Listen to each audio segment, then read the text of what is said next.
Is not an alien force already among us? That's one small step for man, one giant leap for mankind.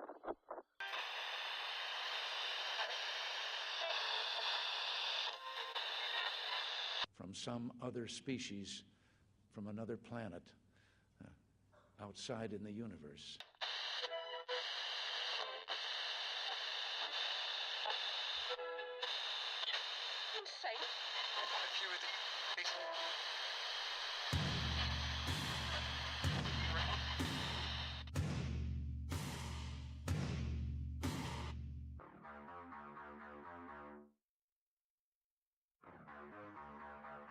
Welcome to S4.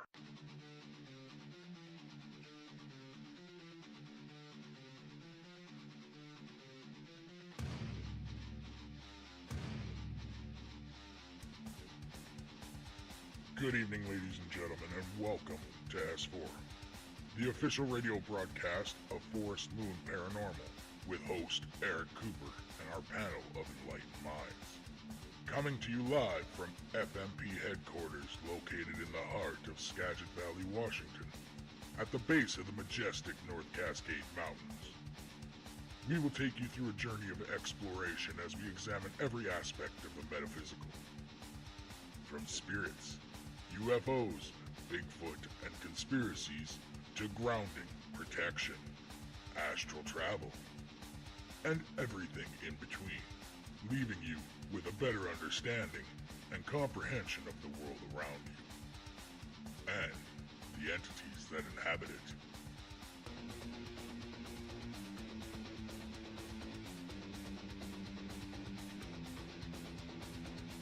Join us every Saturday night at Spreaker.com and locally on KSVU 90.1. Don't forget to check out our new webpage at www.s-4radio.com.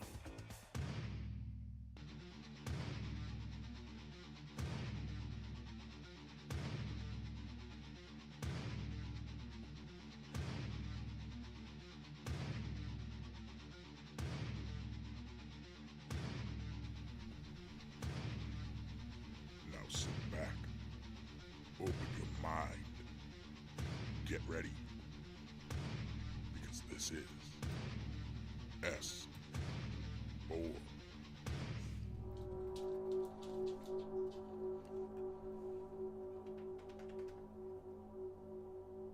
Good evening or morning, depending where you are, and welcome to S4, the voice of Forest Moon Paranormal, coming to you live from FMP headquarters in the heart of the Cascade Mountains in Concrete, Washington.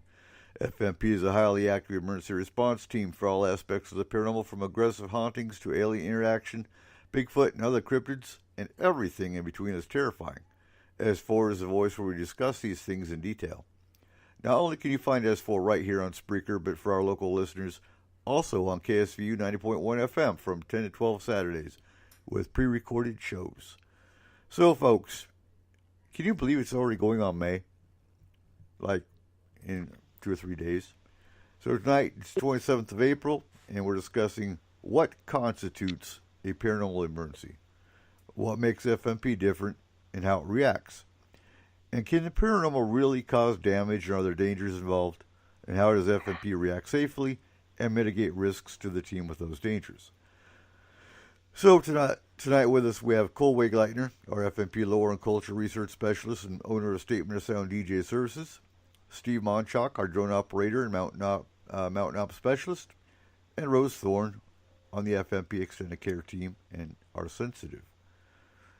Now, you know what? Right off the top, we need to give a shout out to William Hovenden. He joined the Army back in February.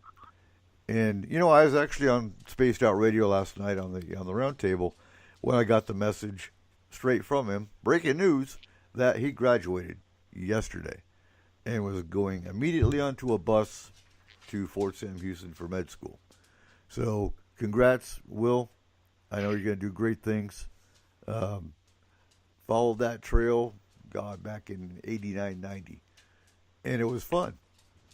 I don't think fun's really the right word when you got drill sergeants screaming in your face, but it was an adventure. Wouldn't you say, Steve? Steve? It's definitely the worst, best adventure on earth. But it was fun. I wouldn't change a thing. So, yeah. Also, and happy belated birthday to him. yeah, he actually had his birthday in boot camp. And you know, it's funny. I did too. I turned 21 in boot camp. Not fun. So tonight we're talking, and actually, I want to reiterate too. So next week, and you know, some people are gonna be confused because tonight we were gonna talk Hitler and paranormal, and we just didn't have the right speakers or guest for the show. The one I wanted Mike Bourne on tonight, but he was busy. So we were discussing it because we were at the swap meet. Oh, well, no, not all day for about what was it, Cole? 3 hours. Yeah. And we just got too cold, and it was windy. The canopy kept lifting up, and it went from rain to snow to hail to more wind to sun, back to rain, and well, yeah, it's just nah. Welcome to Washington. Right? And it's almost May. What the hell? So we were talking, let's talk paranormal emergencies. It's not talked about enough. So we've got. I was trying to get Markham on the show tonight. He's busy working. So, but next week it's Star Wars Day. So May 4th. Say again. May the 4th be with you, people. Right. So May 4th, we're not just talking Star Wars. We're talking how has the media been influenced by UFOs and other paranormal events. And is there truth to alien and UFOs in movies? So we're not just talking, when I say media, we're not talking news. We're talking movies. Pop culture. Yeah. X-Files, how much truth was behind the X-Files, and did Chris Carter actually have inside information? Well, yes, he did, but we'll talk about that next week. So, first off, before we can really get into what a paranormal emergency is, what defines the paranormal? So, what do you guys think? What's the paranormal? A couple of years ago, when I first started doing promos for FMP in groups, I send the promo out to UFO groups, to paranormal groups, to ghost groups, to Bigfoot groups, to cryptids, and I would catch hell from, well, UFOs aren't paranormal. So why are you talking about paranormal in our group? Oh, it's all paranormal. UFOs are indeed paranormal. Alien abduction, Bigfoot, cryptids, they are paranormal. What defines paranormal? Any thoughts? I would say anything unexplainable by mainstream science. Okay. What about psychiatric? What about culture? Oh, definitely. Superstitions, maybe, might fit in there. Mm-hmm. Anything not defined by science, by psychiatric, by mainstream media.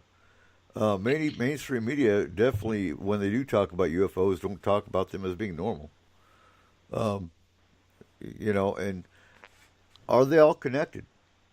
We've had clients that actually had haunting activity and UFO activity in the same case. And Tim hits it good in the chat room. He said outside the scientific norm. I would agree. Now, are there dangers in the paranormal? Absolutely. What are some of the dangers? I guess that would depend what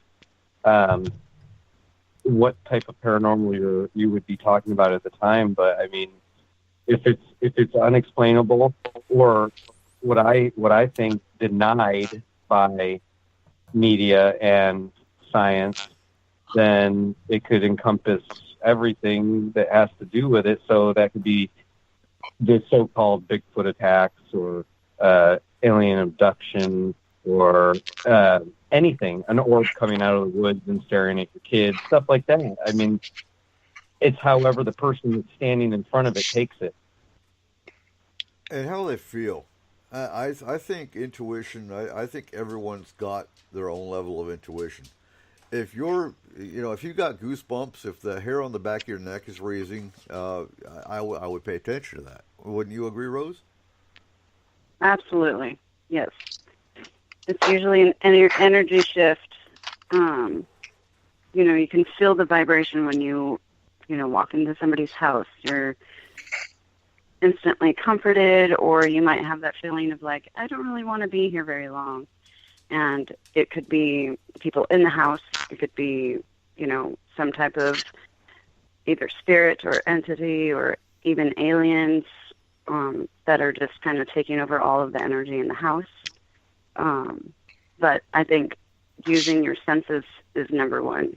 You'll for myself anyway, I guess I refer to everybody, but for myself, I feel an energy shift. That would be my first sense. I feel it. I get the tinglies. Sometimes I'll get dizzy. I'll get headaches. And I know it's not me. It's a sudden reaction. Right. And we'll get more into that here later in the show for sure. And I'm watching the chat. I don't know who's in custody. You get Bigfoot, Joe? You better. No, there's some guy screaming and trying to break into a house with two women barricaded inside. Like he's listening on his scanner. Ah, okay, gotcha. And that would be in California, folks, not here upriver. That's in California, just to clarify. Whoever that guy is, he's about to make some gentleman in prison very happy. Yeah, indeed.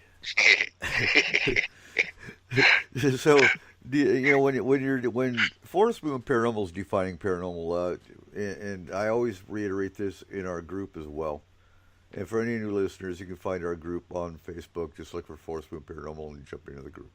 But our cases that we handle involve Bigfoot reports, UFO reports, alien abductions, and Joe's laughing, and of course anything haunting, entity related.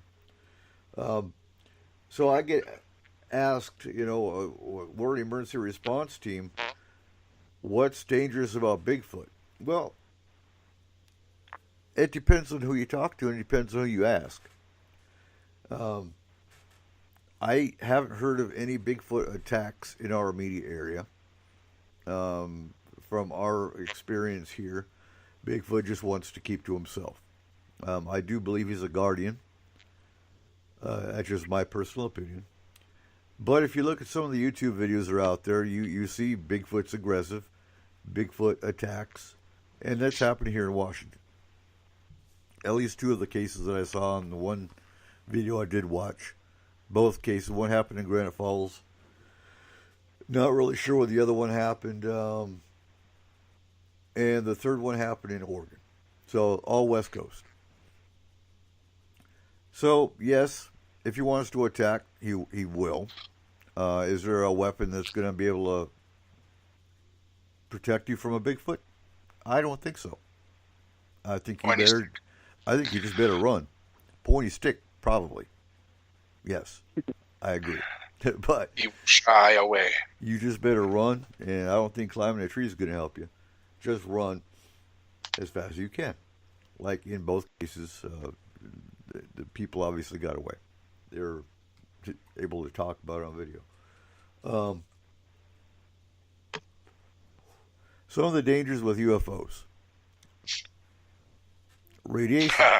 There's been cases where witnesses actually approached the UFO and got radiation burns. So yeah, we have we actually still need to get a Geiger counter, but we do have radiation alarms. So if we're near a landed craft, we're going to have radiation alarms with us. They start screaming, we're getting out of there. And of course, the alien abduction side. You don't want to get taken.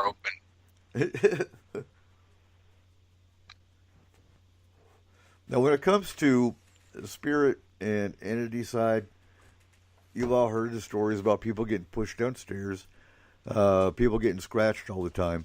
Just because it gets scratched does not a demon make. So, when it comes to demons, it really has to do with how sick you get, and really the energy level. If you get energy drain, things of that nature, again, it could still be a spirit. It could still be a malevolent entity, not necessarily a demon. Have you ever encountered a demon, Rose? I wouldn't necessarily call it a demon, but yeah, for a long time I had, I guess, an attachment. Even when I smudged myself, I would still feel it around me, and it took me learning more protections to finally get him to go away. And I always called it a him because it just seemed really, ominous type feeling, and like it was taller than me. But otherwise, I was not personally myself, but I've helped clear some houses of my friends personally. Okay. And, yeah. So, again, I think it really has to do with the energy you feel. The difference in once you've encountered one, you'd know the energy feeling from it and be able to identify whether you're dealing with demonic or just a malevolent, pissed off entity. Right. What you find often when it comes to spirits oftentimes they're earthbound. They don't know they've passed on. Most of the time you'll find that these are either caused by a violent death, a car accident, homicide, a crime, things of that nature. They don't know they passed on. I always use the movie The Others as the perfect example of how a spirit sees you in their home and why they react the way they do. Most of the time when the team goes into a case like this, we simply communicate with the spirit, let them know they've passed on, and help them move to the light. Help them move to the other side. Now, does that mean they're, people, I get asked, does that mean they can't come back? Because some family members, if it's a family spirit, they want them there. Well, they can't come back. They can come back, and oftentimes the cases where you have people smell a certain perfume, cigarette smoke in the house, nobody smokes, cigar smoke in the house, again, nobody smokes. It comes and it goes. Oftentimes, these are just simply family spirits that come back to check on their loved ones. They come and they go. Nothing malevolent happens in the home. No emergency situation, no hazard. So there's no case there.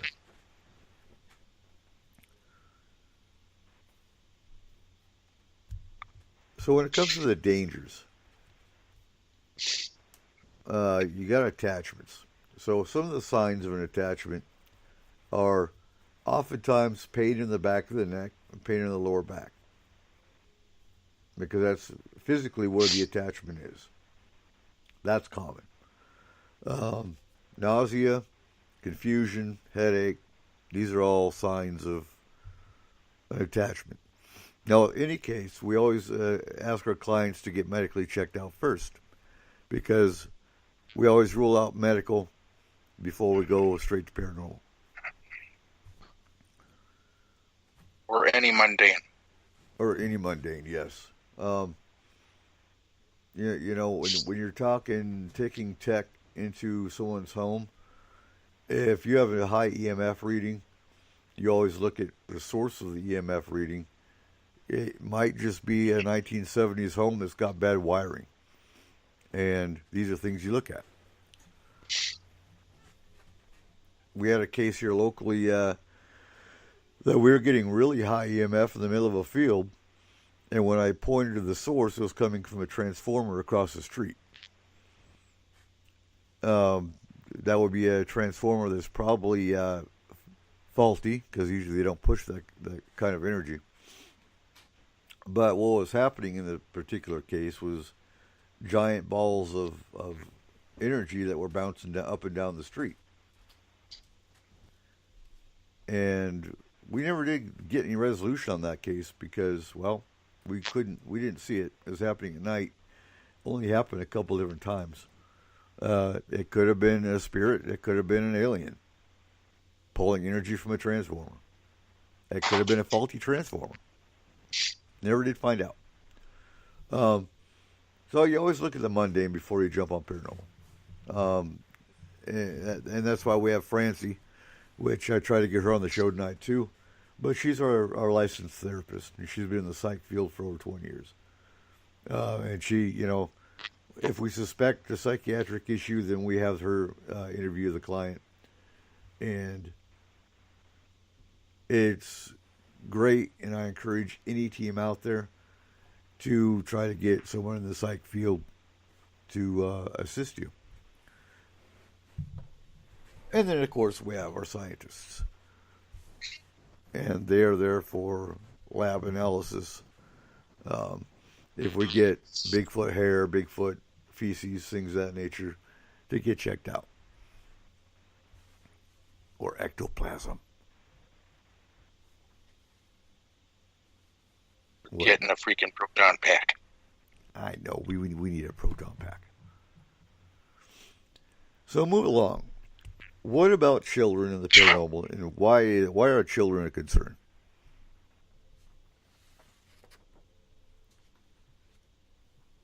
Anyone? Well, I mean, if we're talking children have a heightened senses, so I mean, they're going to be more vulnerable to unusual happenings around them. They'll see something that we do not, and since we don't believe them, most of the time they feel like they have nowhere to go, and so they either repress it or never get over it, and it affects them later on in life. Exactly. Then most of the time. And Go ahead.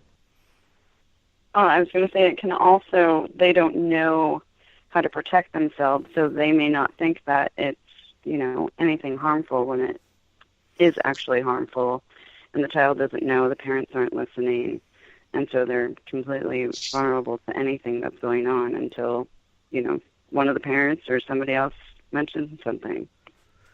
Well, and that's the thing. Too many parents don't listen to their children. And we're going to talk about that for a little bit tonight. Now, actually. Communication is important. I want to bring something up, too, because Joe's in the chat, and he said he doesn't trust any spirit that presents itself as a child. And I agree, yes and no. You know, children there are child spirits.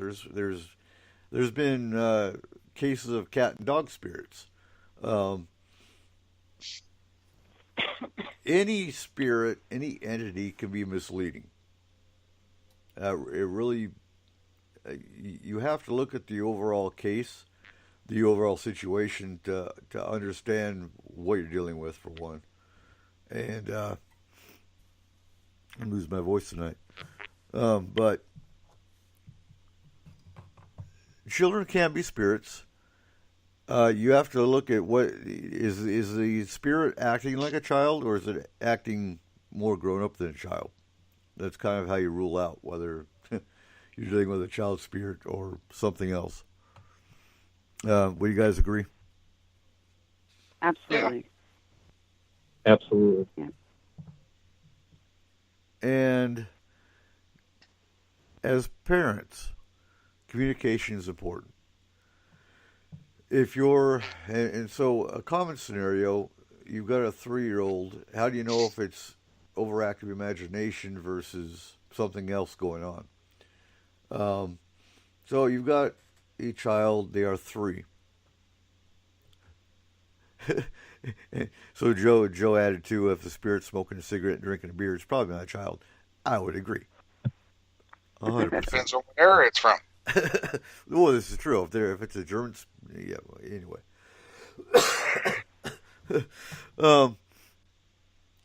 so you've got a 3-year-old. They've been sleeping in the same room for 3 years, and all of a sudden they're terrified of their room.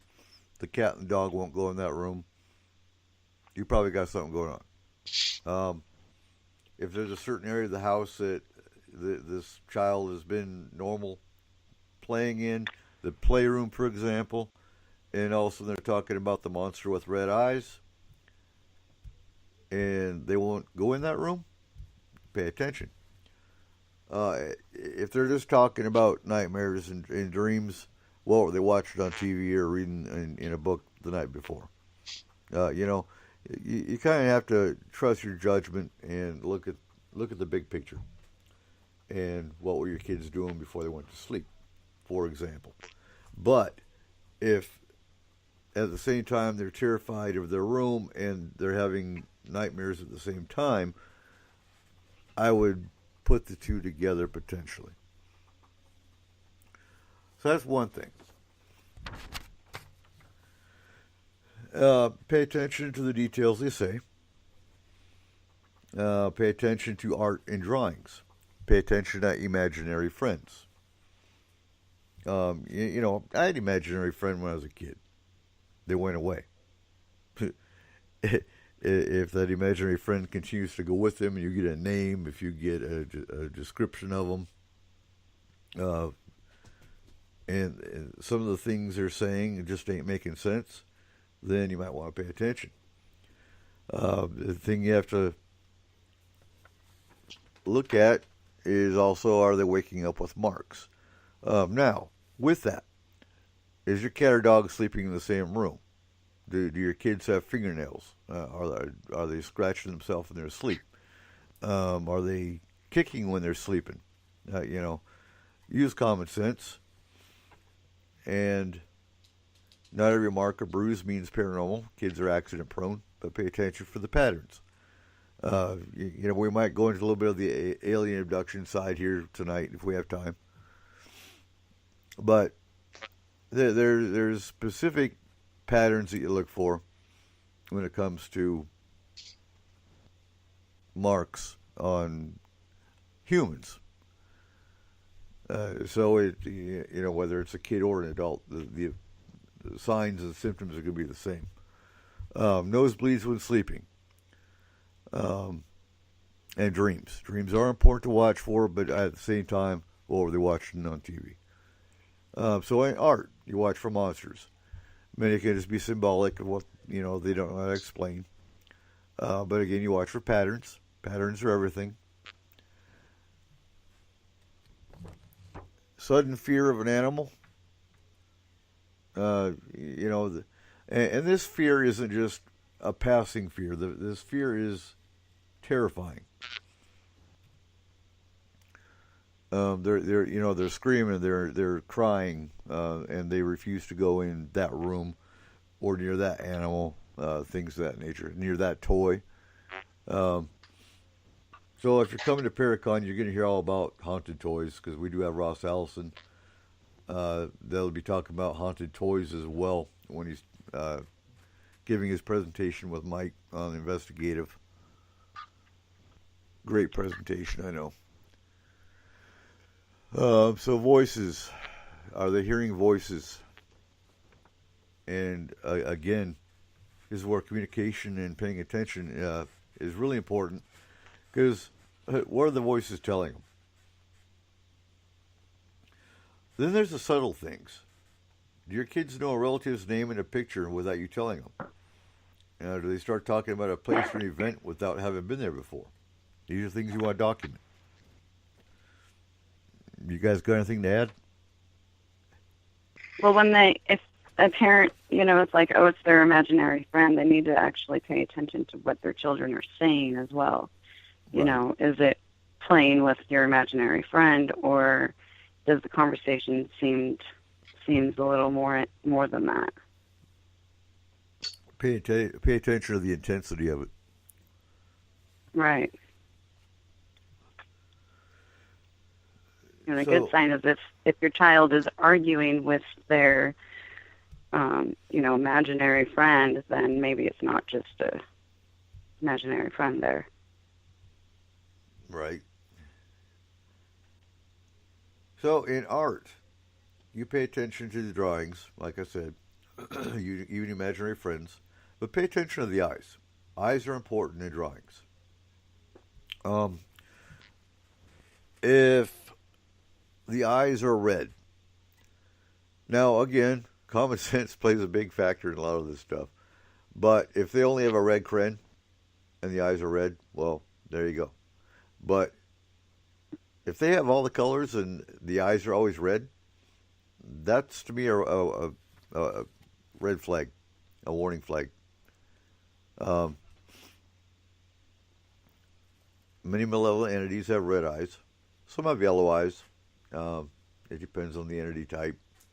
We're not going to get into entity types too much tonight. A little bit. But pay attention to the eyes. These are things you want to document. And poltergeist cases. So with children, you'll find about half of your poltergeist cases, probably a little higher than half, but the first thing we ask when we have a client that's got poltergeist activity is, do you have a prepubescent female child? Because oftentimes what happens, without their knowledge, is the energy level of prepubescent children causes poltergeist activity. And most of the time you can teach them how to ground the excess energy, and it'll stop. If there's no children in the house and you still got poltergeist activity, well, then that's when the team's got to come in and figure out what's going on. Either way, the team's there to help you. Whether it's extended care, just teaching you how to ground and shield, or it's the astral coming in to figure out what it is and how to, and remove it. So when we're talking UFOs, talk of lights in the sky, with the alien side, you should be concerned about owls, deer, any animal with big eyes. So if kids are, and oftentimes they don't realize it until they're grown up. Once they're adults, they'll realize over time they were always terrified of owls, deer, rabbits, animals with big eyes. And that's because with abduction, aliens will mask themselves as deer or owl or animals with large eyes because they can't hide their own eyes. And so once kids subconsciously understand what's going on as they get older, they'll understand that there was always a draw with these animals. So in conclusion, keeping that open door communication with your children, let them know they can talk about anything, and pay attention to what they tell you. So you guys have anything to add about children? No. I think you covered it. All right. Steve?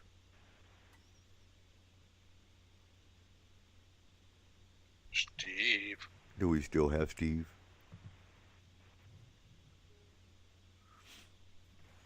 All right. Well, while I'm checking on that. So, what makes Forest Moon Paranormal different than other paranormal teams? Cole? Well, we're not an investigative team. We are a paranormal emergency response team. And I gotta say, we're not just for the paranormal either. We do respond to other such emergencies, such as we've been known to do missing person cases, community service cases, and just generally helping each other get through this life.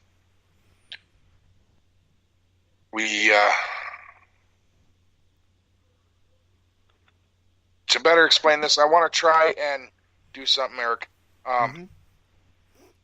Let's go through. There are a lot of people out there who are going to have paranormal emergencies and aren't going to have. They're not going to understand how we do this. So if we go through a full case from start to finish, what will happen with the interaction of the client, that'll give people a better understanding so that they feel more comfortable making that phone call, making that first contact with us, so that they don't have to be terrified anymore. And I think, a big part of when it comes to clients,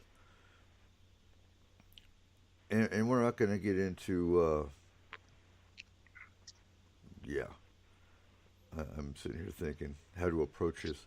Because what people need to understand is, the ridicule factor with the public is starting to diminish because your mainstream media is getting more on board with talking about, just like recently this month, the Navy came out and are actually going to start investigating UFO reports from pilots. You start getting more mainstream news talking about, yes, there is paranormal, and it's not just entertainment seen on paranormal TV. Is kind of my point. One of the problems you got to understand, and I'm only going to hit this really brief, is too many people that think it's cool to be a Ghostbuster, and they put themselves out there, and they know nothing. They have no idea what they're dealing with, no idea about the dangers involved, and they get their friends together, they go into someone's house, and I say this because it happens all the time. I can't tell you how many clients we've had that have had two other teams come in, and these teams will go in and they'll find out that there really is paranormal activity, and they'll get terrified and they'll run out. And now they've validated the fear to the client, and they've pissed off whatever's in the house. And that's usually when we get the phone call or the email or the Facebook message, because most of our interaction with clients is on Facebook through messages. And so Paranormal TV did a great service in exposing people to the paranormal, but a disservice to getting the wrong people into the paranormal. So when we get the phone call, we have a standard protocol that we go by, and it's called triage. Triage is French for sorting. It was used in the medical services, actually. Mm-hmm. What? On what? Say again? I think he's talking to his kids. Okay. So when it comes to triage, first off, we have 3-4 tiers. The first tier, and this is basically if we have multiple cases come in at one time, and it happens often. I mean, we've had times we've had 10 cases a day. It's slowed down, which I ain't worried about that. That's great. It gives our team a break for a minute, just a minute. But the first tier is if you have physical injury or a very terrifying incident. That's tier one. And with that is children and pregnant women. And so I get asked, well, why pregnant women? Well, with pregnant women, they're already under stress for being pregnant. and they don't need a paranormal issue to exacerbate that, make it worse. So, and two, there are entities out there that will cause a miscarriage because they want the soul of the baby. That's happened before too. I've actually seen that happen. So, children and pregnant women and any kind of physical or terrifying issue is tier 1. Tier 2 is alien abduction. And then tier 3 is Bigfoot and UFO reports. And, you know, I got asked, well, why are, Bigfoot and UFO reports even on the tier? Well, because that's what we do. And just because we're the emergency response team does not mean we will not come to your home.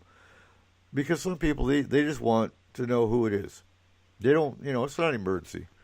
But they want to know, is there something paranormal going on? Do they need to be worried about it?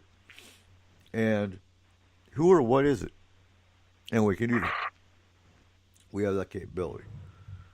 So when I get to the message or the phone call, I evaluate their situation based on the signs and symptoms that's going on in their home.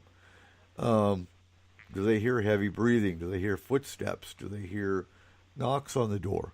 Do they get, scratches? Do they get bruising unexpectedly? The nosebleeds? Are they having bad dreams? What's going on? And second question, are the kids involved? And are your pets reacting? So with pets, cats and dogs specifically can see in the fourth dimension. They can see things you can't. They can see our team when they come in. We've actually had them follow the team around the house. And I've had a chat where the client's going, I don't know what's going on. My dog's following something down the hall. And I'll have the team go, oh, that's just me. I'm walking down the hall. And, well, you tell the client, well, the dog's following the team around. So,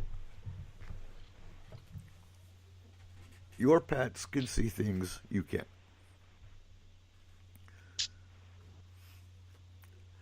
So, once I triage the case, then we have a pre-investigative form that I will get to you, either via email or via chat messenger, and you just fill that out. Now, this form stays with the team. It goes nowhere. Everything we do is completely confidential. The only ones that see this form are myself and whatever particular aspect of our team is looking at it. And they need to know, one, your address so they can astral there. And we'll get to astral here in the second hour. So basically our team can go anywhere globally within a matter of minutes. So there's no distance aspect with what we do. Usually with our team, they can lock onto your location via Google Maps through your address or through a picture. And then they can lock on, they can see if you got an attachment, they can see if there's spirits in the home, malevolent entities, even aliens. So that's how the team works. And again, like I say, we'll get a little more into the team resources and aspects in the second hour.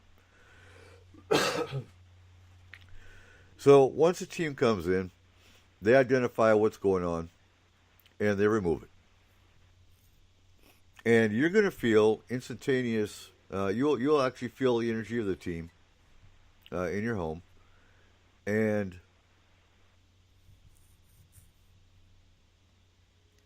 they'll be able to clear it out, whether it's passing over a spirit to the other side, whether it's combating a malevolent entity. And what happens oftentimes is you'll have multiple activity going on at once because there's one malevolent entity that's there that has maybe 2 or 3 spirits trapped. So once we've combated the malevolent entity out, back to where it came from, and we put up shields to keep it from coming back, which we'll get into that probably third hour, then you have, you pass over the spirits in the home, and your home's going to be peaceful and calm again. And you'll be able to feel that instantaneously. It's not, something that happens over time. You're going to feel a difference immediately.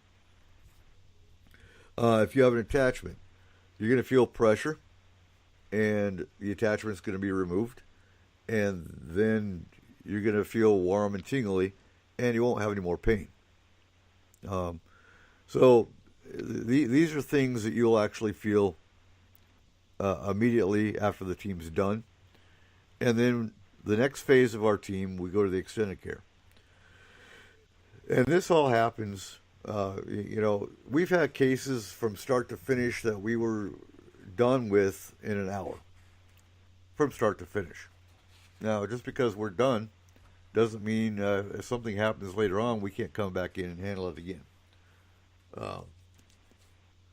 Unless you're not listening to what the extended care team tells you, and you open the Ouija board up again and you didn't protect yourself and you caused problems to come back. We'll help you a second time. We won't come back in a third.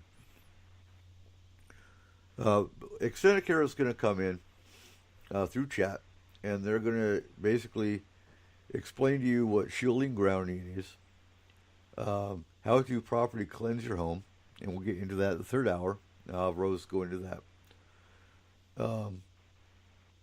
And then any other paranormal questions you've got about what you've been experiencing, you can ask then. And your ultimate safety and peace of mind is what's important to the team. So, any more questions, Cole? I think I covered most of it. Yeah, no, I think that was a good explanation of how we go about it. Okay. Other than, I do want to reiterate something that we have had to reiterate on the Facebook group. At any point during this time, FMP does not ask for any compensation. Mm-hmm. Oh, yeah, exactly. And folks, that's actually why I wanted to change the topics tonight, too, to this particular topic, because of some of the issues that have been going on in the group. So, some other issues that have been going on in the group. We have a team. We have our own team. So when there's issues that come into Forest Moon Paranormal's group, our team will handle them. I've had people that they'll give advice, and I understand your intentions are great. Intentions are great. But when it comes to our team, we've been doing this for 12 years. We know what's worked for us. Does sage work? No. Some people say, oh, sage is great. It removes everything. No, it actually doesn't. It depends on what it is. If it's a very common spirit, it might remove it for a little bit. It's not 100%. And about 90% of the time, your sage is going to anger whatever is there. So, no, we don't recommend sage until the very end after the team has already gone in and removed it. And we've had people, well, you need to call in such and such show. No. Paranormal TV shows are there for entertainment. Paranormal TV shows are not there to help clients. Some of them claim they do, but no. I've seen them destroy clients. So I will never recommend a TV show. When it comes to UFO and Bigfoot reporting, there's only one agency that I recommend outside of Forest Moon Paranormal for UFO reporting, and that is NUFORC, the National UFO Reporting Center, with Peter Davenport. That is the only one.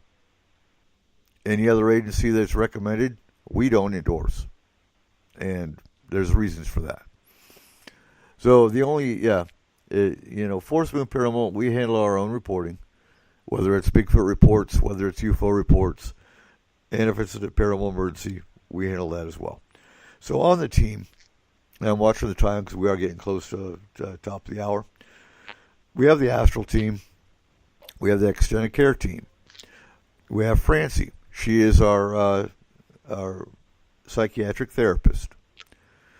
She does telephonic consults, and then she'll try to find a resource local to the client to recommend them for psychiatric contact. We have two scientists. We have Eric Markham. He's our biological scientist. We have Karen. She's our atmospheric scientist. We have Steve. He's our drone operator, our mountain operations specialist. We have Larry Anderson. He's our Bigfoot specialist. We have our Keith Andrews. He's our alien race specialist. We use the term specialist for, I don't believe in experts. There's no such thing as an expert in this field. And then I've got, well, specialist is no different. Yeah, it is actually. An expert thinks they know everything there is to know about their particular field. Well, you're talking about the paranormal. There is no expert in the paranormal. A specialist, however, specializes in a field but are willing to learn. And that's why we have specialists, not experts. Anything more to add, guys? No. Steve? Really? No, I think you got that covered. I mean, there's people out there that try to call us specialists to make us, or experts to make us look crazy. And I've seen it attempted in just the last few days. And what they don't understand is that we don't think of ourselves as that. We're just here to help. And a few of you have more experience dealing with certain things than I do, and I have more experience dealing with looking for people on a mountain or helping people out by searching from the air. So to me, we're not claiming to be anything that we're not. So I don't see anything wrong with what you said. Exactly, and that's why we have specialists, not experts. Yeah, you said exactly. Say again? Yeah, we all learn from each other, from even the same, astral members, for example. They all have their own different ways. They can teach each other, or one is better in this field and, knows more about this paranormal experience, so maybe that person can handle it, and we all have our own. We just work together to make a whole. So, if I don't know something, I can ask another EC for help, or, they can ask me for advice, or, it's a team. Exactly. And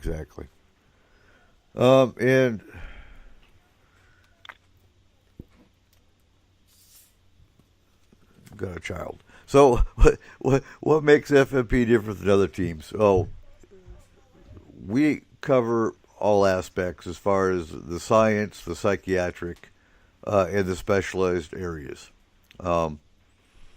We don't specialize, or we don't focus on just one area, whether it's just ghosts or just UFOs or just Bigfoot. And there's nothing wrong with those teams. I want to emphasize that. Every team's got their purpose. Evidence teams, they're great. They've got their purpose. They're not there to help clients. They're there to collect evidence. That's all they do. Whether it's the picture or the EVP, the EMF, they use technology, they collect evidence. And there's a reason for that.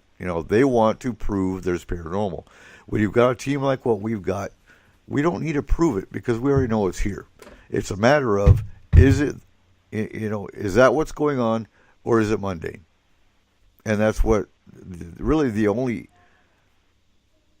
evidence side that we have to look at is there something we need to remove, or is there a medical issue or a psychiatric issue that needs to be addressed? And that's really where we come from.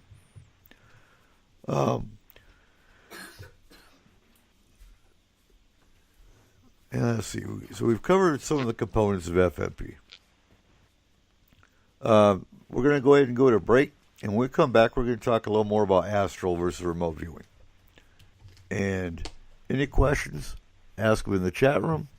Put it all in caps, and we'll see you back at the top of the hour. You are listening to S4 on Spreaker.com.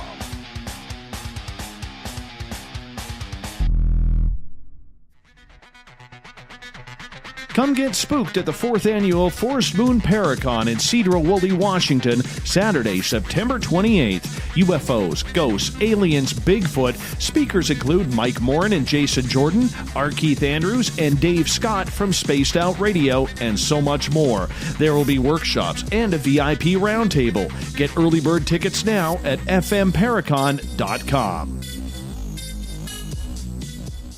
Well, hello there. Us here at S4 would like to remind you out there that the UFOI team weekly meetings are broadcast live on Facebook from Denny's, where America eats, each Monday night, 6 to 8 p.m. Pacific Standard Time at UFOI Team on Facebook. The UFOI team's gear, product store, and newsletter are located on their website at ufoiteam.com. To contact the UFOI team with your sightings report or a paranormal story, send an email to theufoiteam@gmail.com. Keep looking up and tell us your story. Forest Moon Paranormal is a non-for-profit emergency response team that handles all aspects of the paranormal, helping you, your family, friends, and community since 2004. Whether you're having a problem with hauntings, spirits, Bigfoot, other types of cryptids, or UFO activity. Maybe you're just unsure of what's bothering or terrifying you. Or maybe you're just afraid of criticism and disbelief. FMP is here for you. We handle cases globally and locally from our headquarters in Skagit County, Washington. We never accept any form of payment for our services and are 100% confidential. You can find us on Facebook under Forest Moon Paranormal. You can private message us for assistance, or just come join in the discussion and become part of our growing FMP community. Hello, my name's Cole Wegleitner with Statement of Sound DJ Productions. We do mixing, monitoring, recording, and editing for all your audio needs. For our local listeners in the Skagit area, we are taking bookings for your 2019 events and parties. We have a wide array of music from any genre. Please allow us to help you make these memories last forever. Contact us at 360-999-2830 or on Facebook at www.facebook.com/SOSDJPro.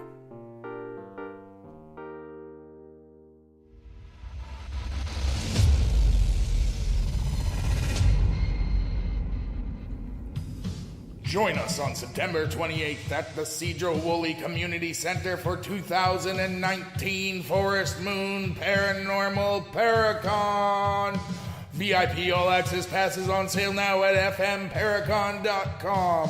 Your pass includes all-day admission to see the speakers and workshops, the Ghost Walk, a special VIP workshop, a special round table with the speakers, a Paracon t-shirt, and an FMP Paracon swag bag.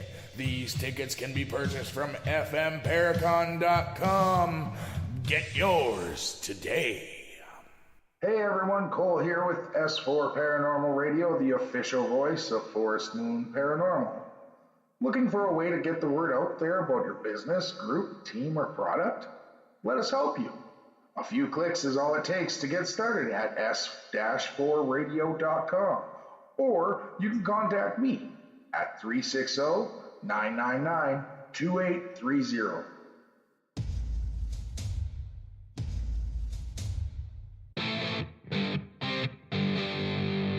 Welcome back to S4 with your host, Eric Cooper.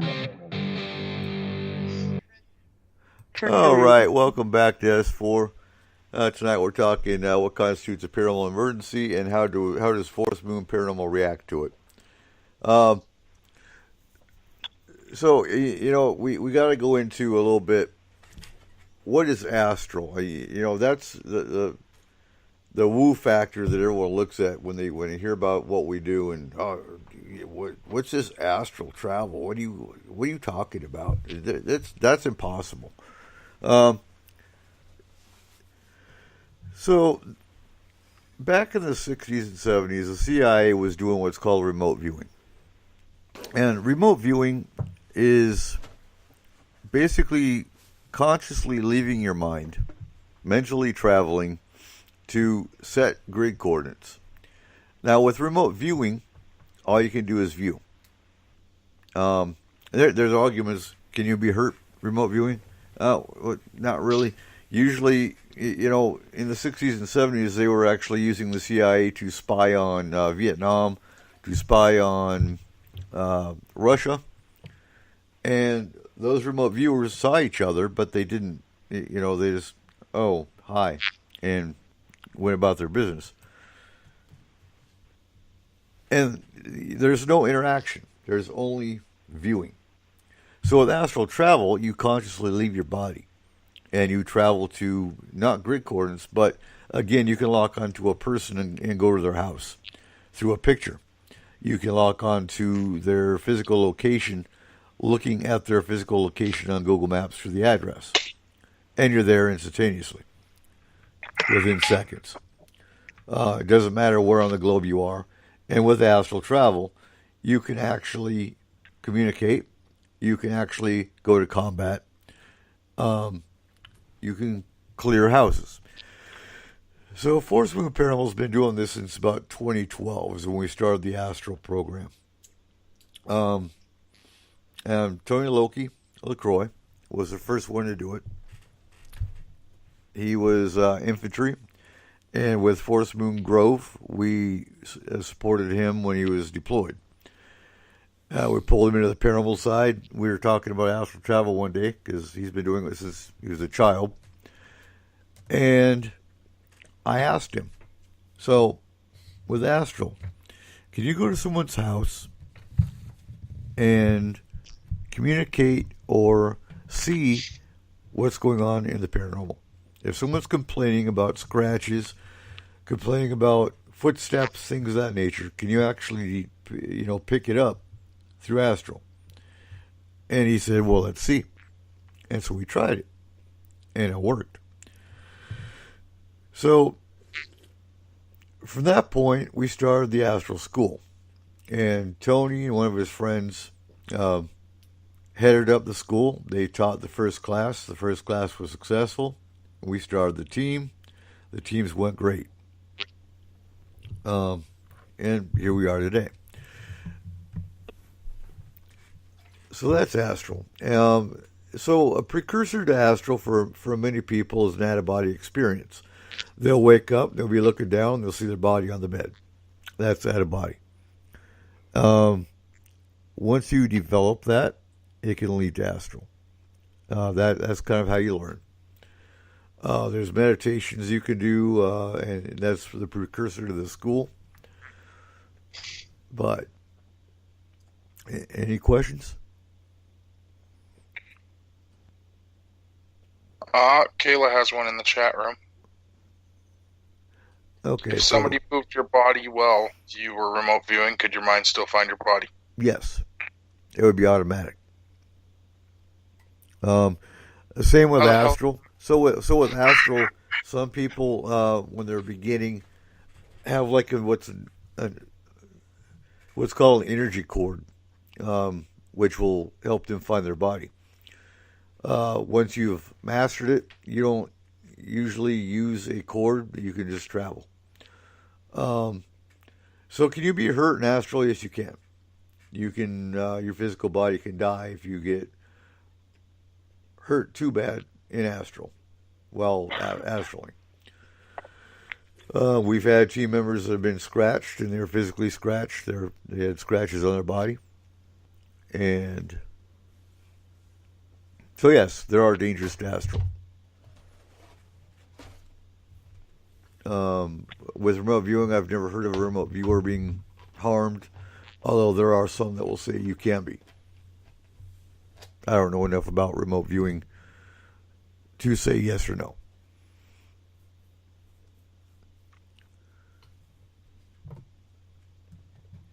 So that's the astral side. So let's go into how do you protect yourself? And Rose, I'm going to let you head that up. So go into a typical case, an extended care team comes in. How do you protect your home? How do you cleanse your home? Okay. Well, first we like to start by grounding and shielding. That's one of the most important steps, is to make sure that you're centered, that you're not like completely emotionally distraught. So you want to find, a place where it's quiet, you're comfortable, where you can, center your mind, and then put up your protections. Then we go into stones, what stones are protective, what you can carry with you for that added protection, and into different herbs. We always, as you were saying, no, you can't just walk around and use sage, but that is one of the things we use, and there are other herbs you can look up. And I think that's where we start the most. There's always other things you can add, but those are our main focuses, is to get them protecting them by using grounding, shielding, stones, and herbs, sage particularly. Okay, what are some of the stones that we recommend? Black tourmaline is our number one stone. It's protective physically, mentally, your surroundings.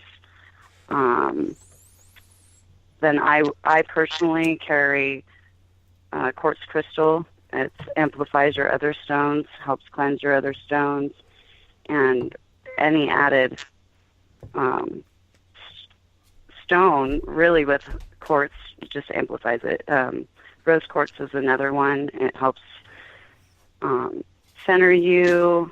It's a loving one. It brings you happiness. So while you're protecting yourself and keeping any negativity away from you, you're also bringing in healing and love. And a lot of us, I guess, carry a bunch of stones with us at all times.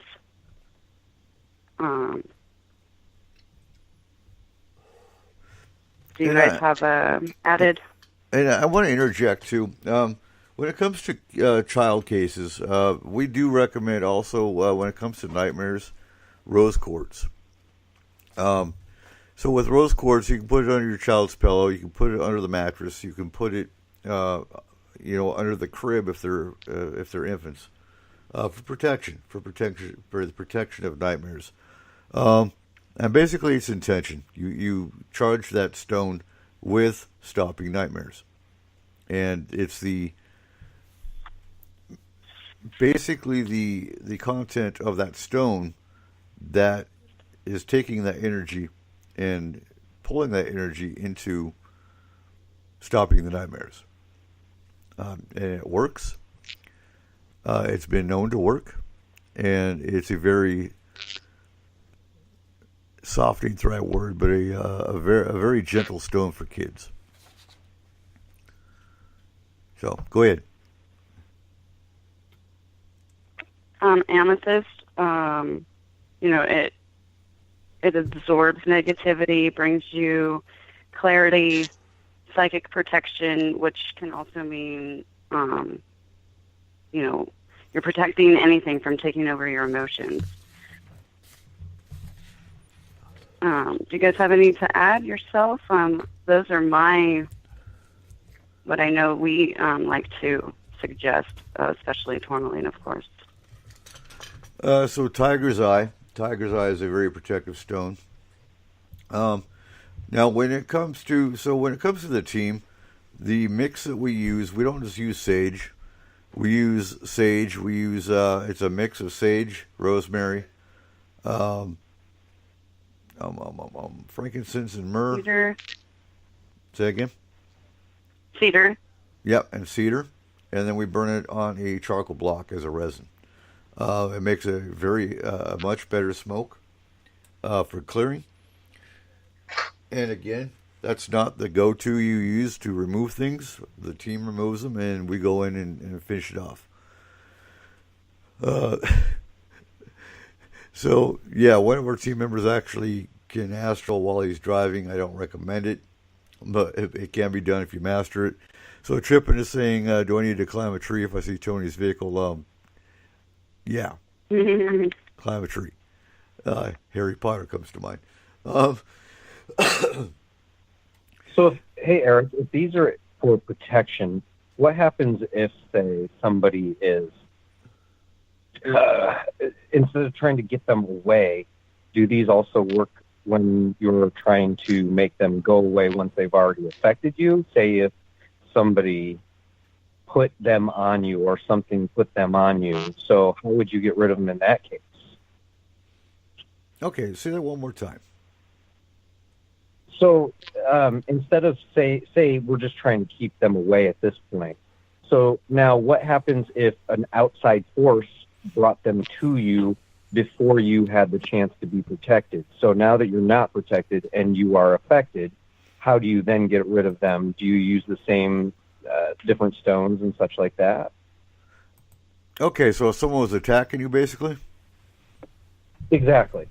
So, okay, that's a completely different, and that happens, that's common too, when magical practitioners attack each other. That's an issue. So with that, usually with the team, they can go in and they can actually identify what is affected. So if it's a stone that somebody planted on you, if it's even a thought form that somebody sent, because that happens as well, these are oftentimes shadows. So, not to take away from shadow beings, because there are shadow beings as well, but oftentimes shadows can be spies. These are shadows that only watch. They're only there to observe. You might still feel a little bit of negativity coming out of the shadow, but they were sent by somebody. So, with the team, they can go in, and there's going to be, with that kind of a shadow, there'll be an energy trail that's being sent from the individual.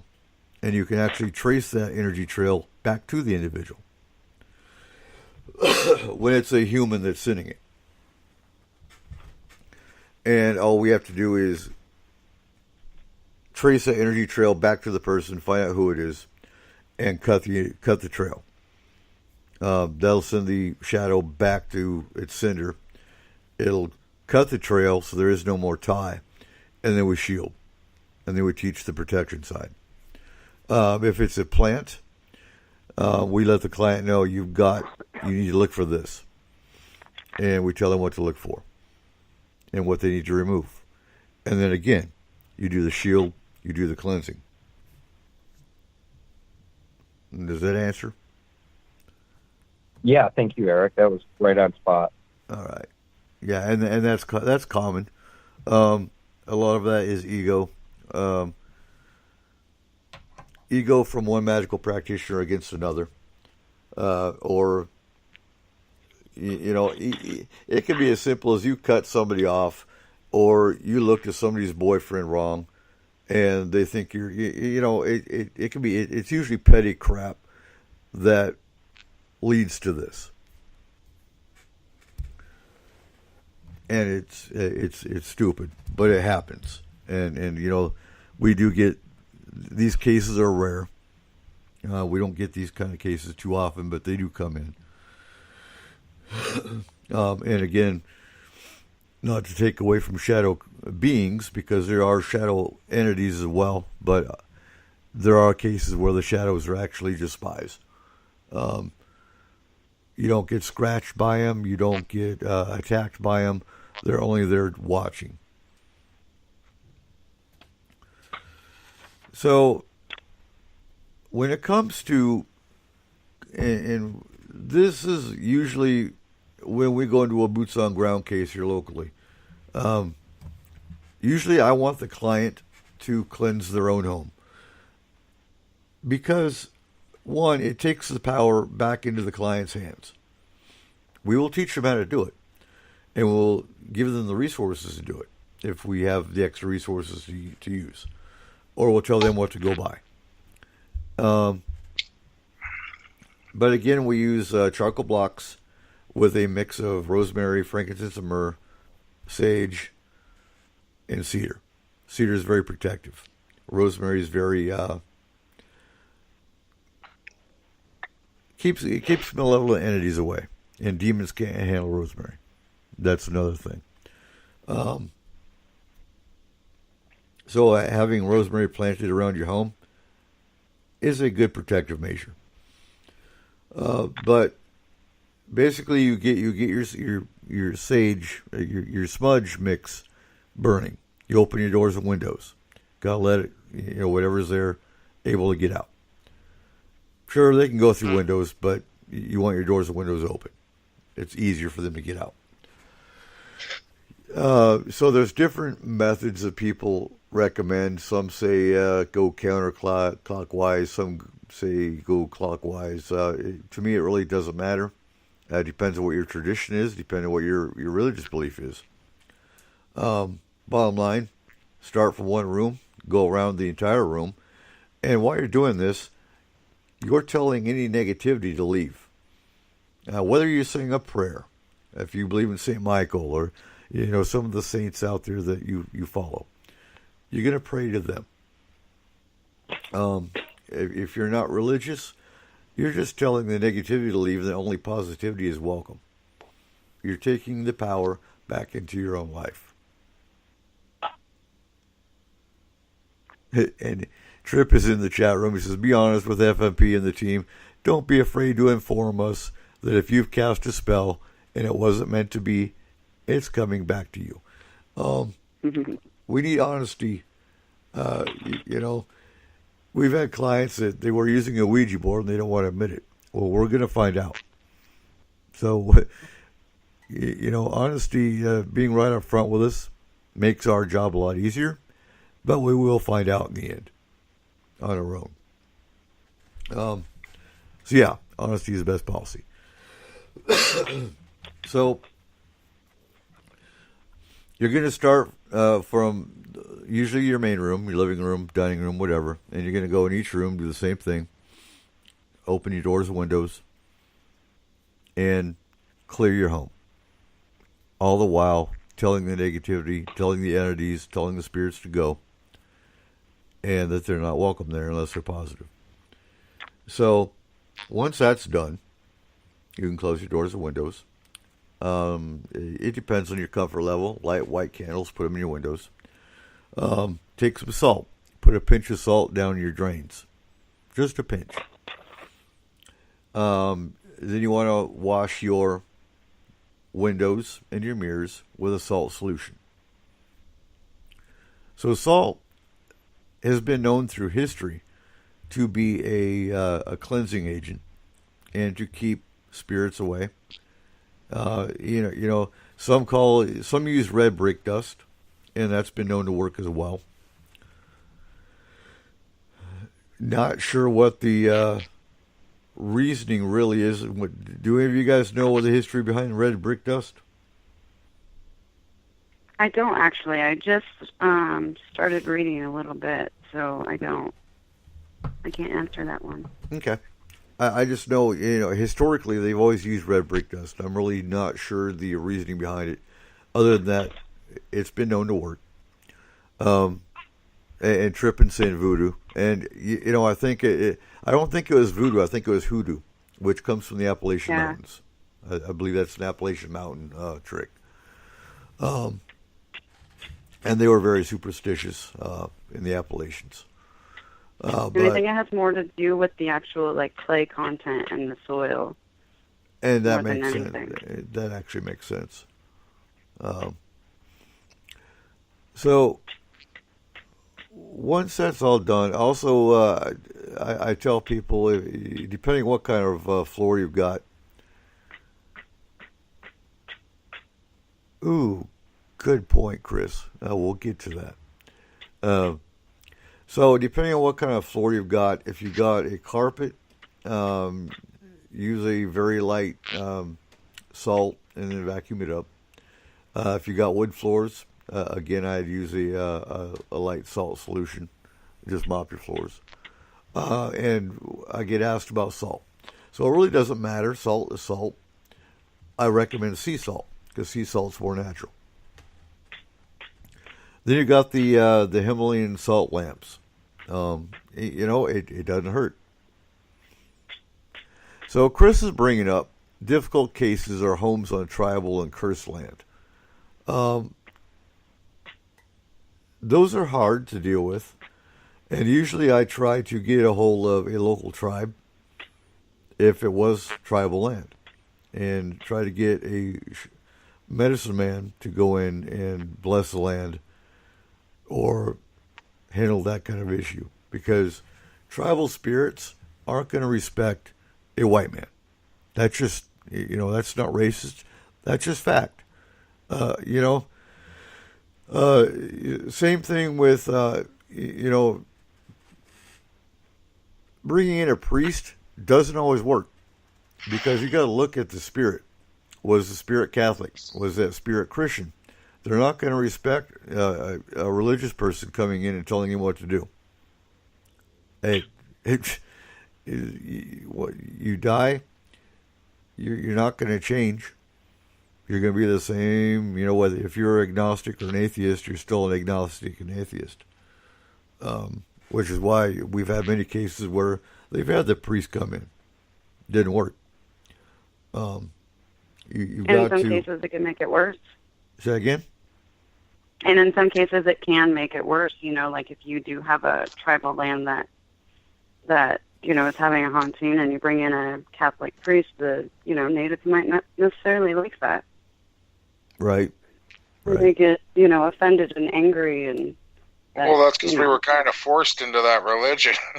Mm-hmm. That's exactly what I'm saying, and some have take on both religions, but others, especially our older ancestors, they don't understand today's time, so they don't understand that everybody's kind of trying to live together now, intermingled, and so something like that, and you wouldn't know, you think that that's who you want to go to for the help, and of course, you're going to reach out, but in some cases it can make things worse. Yeah, absolutely. So, and I'm going to say, backtracking this a little bit, but negativity brings in negativity. So when you have to look at kind of some of the questions we ask our clients is, what's the history? As far as, has there been any kind of domestic violence in your home? Has there been any, what's your family life like? Because domestic violence is negativity. You have to look at the environment of the home along with what's going on, because some of these entities will come and they're drawn to that. And you got to look at kids. Has your 14-year-old been playing with a Ouija board? That's where the honesty side does come in handy as well.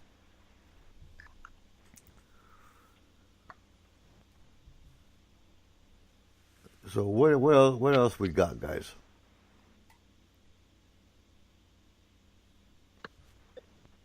I'm looking up red brick dust right now. Okay, cool. With you. Cool. I'm looking up hoodoo versus voodoo. You can actually buy red brick dust on here for $6.99, and you get. Well, I got some bricks. I got 100-year-old bricks over here. Yeah, right. I'm trying to find what makes red brick dust special to make it powerful like that. Red brick so it says section. What gives it that power? Okay, so Trippin has, the brick was ground in a counterclockwise manner to banish negativity under the guise of the warriors Ogun and Okosi. I probably didn't say that name right, but for extra protection. Dust, red powder, or reddening derives from the ancient use of red ochre clay for sacred purposes. Protection scrub for home or business. On Mondays, Wednesdays, and Fridays, you get up before dawn without speaking to anyone.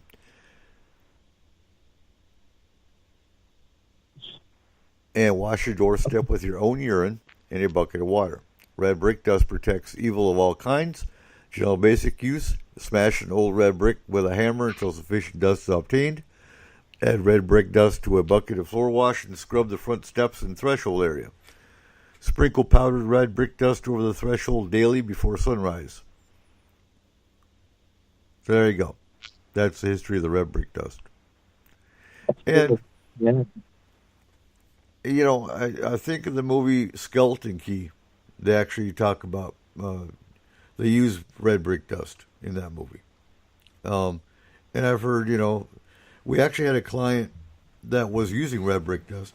It wasn't working in that case, but that was a very Fae-oriented case, which we haven't hit on Fae too much yet tonight. So Fae is an umbrella term for, well, for example, fairy is one aspect of Fae. So with Fae, you've got trolls, you've got gnomes, you've got, oh God, I'm drawing a blank here. Elementals, you've got a whole plethora of beings that fall under the Fae realm. So most of them are nature-oriented.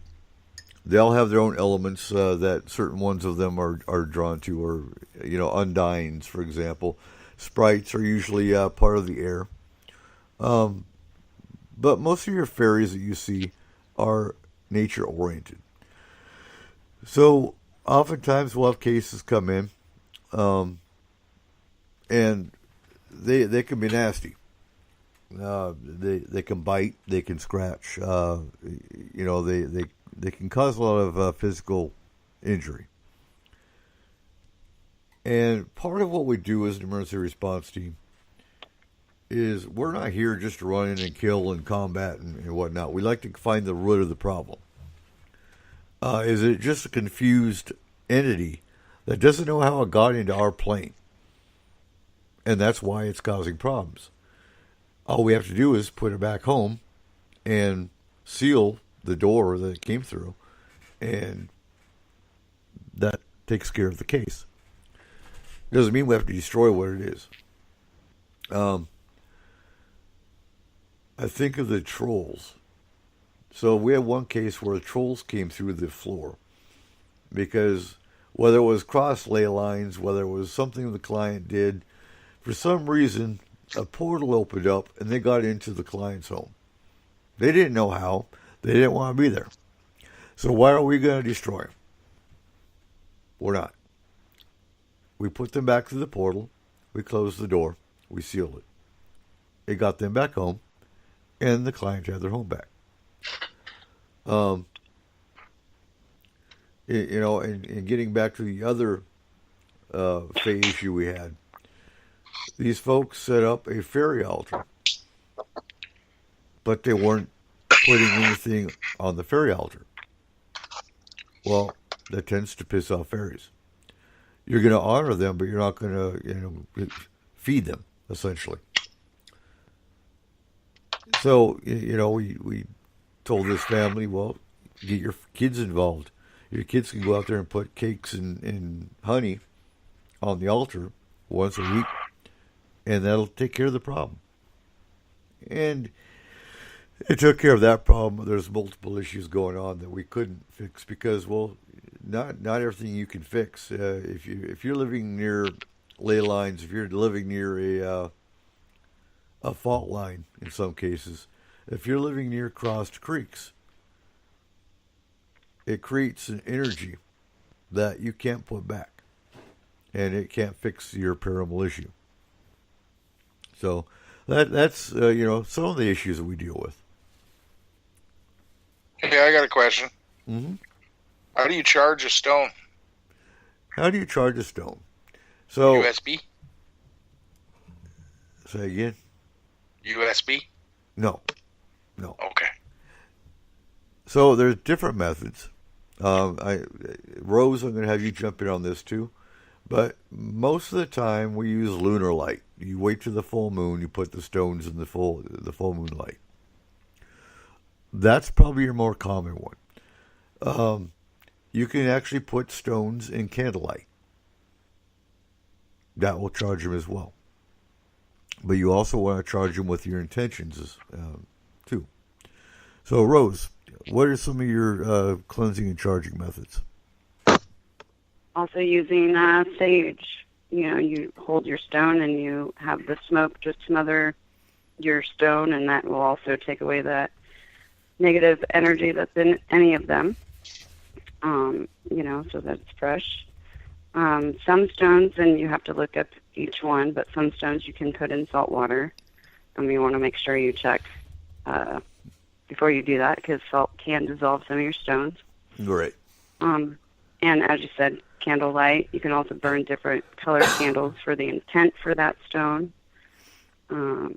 Example would be, you could light a red candle for love and use your rose quartz and charge that stone with love and protection for your child, saying you're going to put it under their crib or their pillow, or, you can even have them carry it with them too. Mm-hmm. But yeah, those are a couple of mine. I usually just use sage and moonlight. And I've also heard it depends on which element you want to use, because you can actually use the elements to charge, and you can actually bury them in the earth for 24 hours. Exactly, yes. And then you just pull them out, you wash them off, and use them again. Bottom line, though, you need to, depending on the number of cases you go on, based on our workload that we do, I always encourage the team to charge them, if they can, cleanse and charge after every case, if you're going boots on ground. Because you don't want to drag that energy on those stones from one case to another.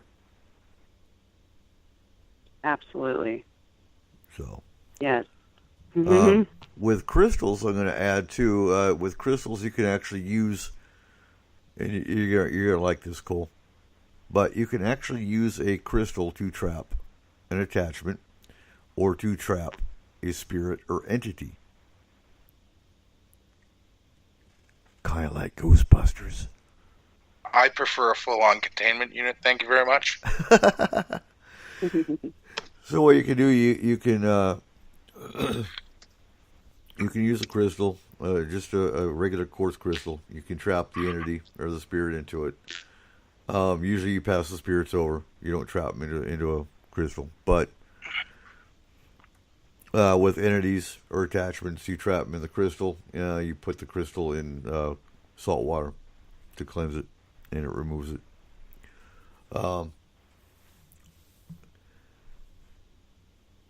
And yeah, I'm watching the chat room as well.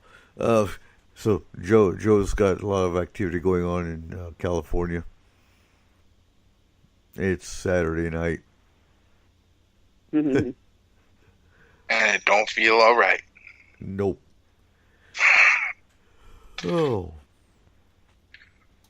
So what else we got?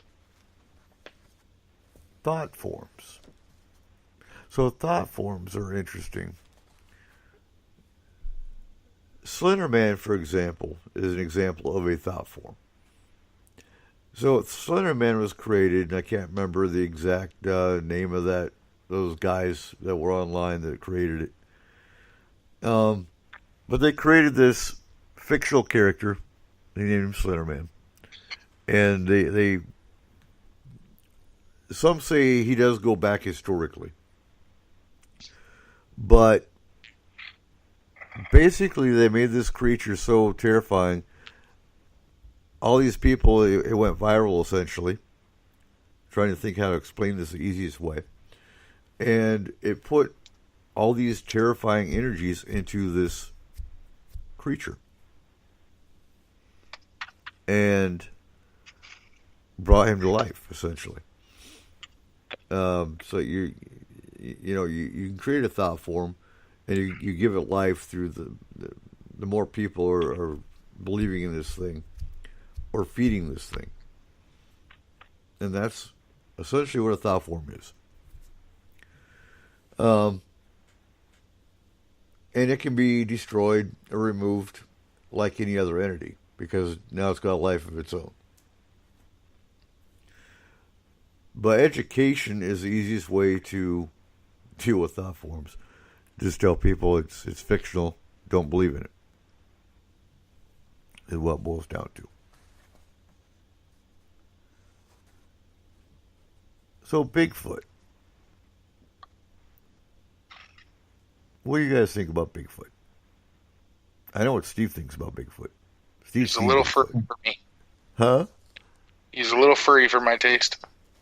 Little furry? I think that he's pretty hard to deny. Let's put it that way. Yeah, I would agree. And I believe that hands down. I mean, you've got swamp ape, which is essentially a Bigfoot relative in the South. But if you look at Native American lore, you can't deny that the hairy man existed in their lore. You look at our mountains, you can't deny that there's a Bigfoot creature in our mountains. We've seen the tracks.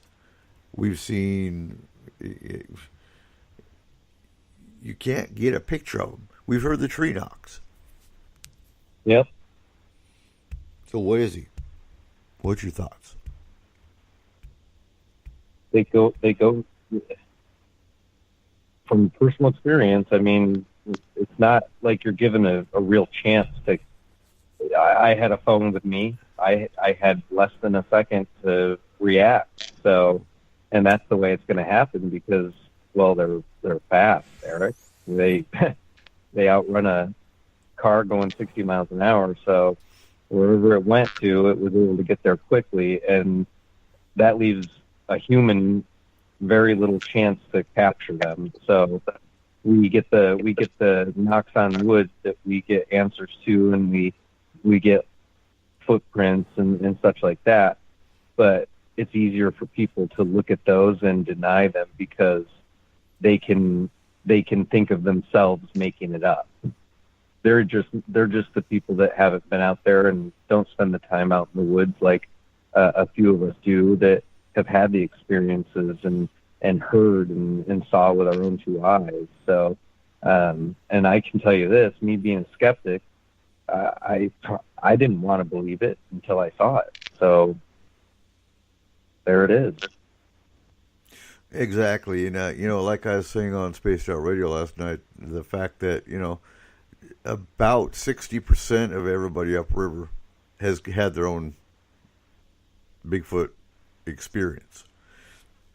Whether they smelled the, and some describe the smell of Bigfoot like a wet dog.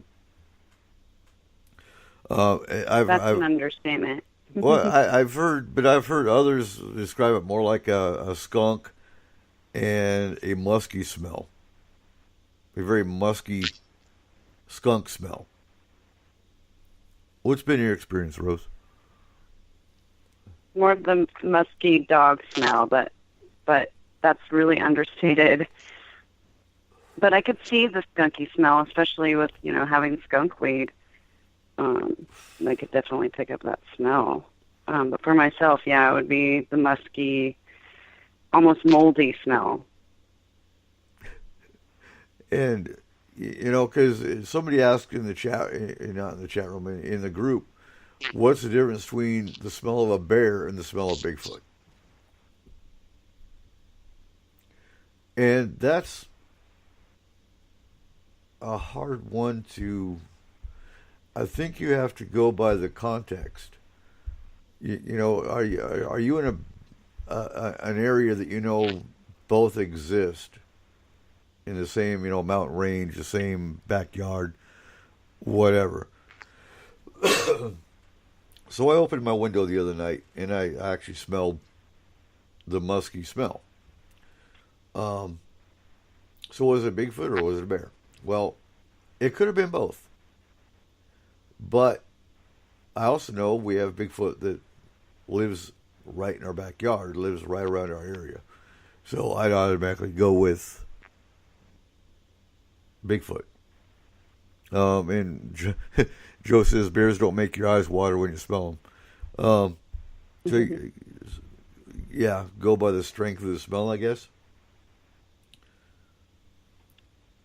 Yeah, and a lot of people who say that they know the difference are hunters. You know, they'll feel a presence. They know it's not a bear or a deer. You know, it does, and they'll even say it doesn't smell like a bear. And I guess I would say that depends on the bear and the time of year. It depends on the bear. The bear, like the type of bear, and their habitat, and what time of year it is. You get a bear right after hibernation, he's not going to smell pleasant, guys. No. And, you know, so Tyler was our original Bigfoot specialist. And he tracked families of them up in the Baker Lake area. And so I have a question real quick, Eric. Go ahead. So yes, it could be a bear in certain cases, like Cole said, but in the cases that I've seen and been told about, and it's not even the smell, because I've never been close enough to smell anything. But putting all of that aside, the last time I checked, bears usually do not take and hold another tree branch and hit a larger tree in a specific fashion to answer when you hit a tree with a branch. Something, it's not an echo, it's definitely something out in the woods that is actually hitting it back. And they do it in the same form that they hear. So there's some intelligence behind it. Oh, hands down. You know, because like when you and I were up in the mountains, the 2 days after you saw the Bigfoot, it responded to your call, which was great because it showed intelligent design in that it responded to the call. So, and that's why I think he's undeniable. I really don't see how, and I know it's just myself and you that were up there that day, but anybody who spends enough time out there and gives it a chance, it's if you're going to try and play that off as another animal, you tell me one animal out in our woods, supposedly, that has opposable thumbs and can hold something like that and bang it against a tree hard enough to echo throughout the entire forest. So right. To me, he's just completely undeniable. That's one, even as a skeptic, I look at and say there is some sort of human/primate mammal out there in those woods, not only because I've seen them, but it's almost like saying there's no life on other planets, thinking we're alone all the time. Exactly.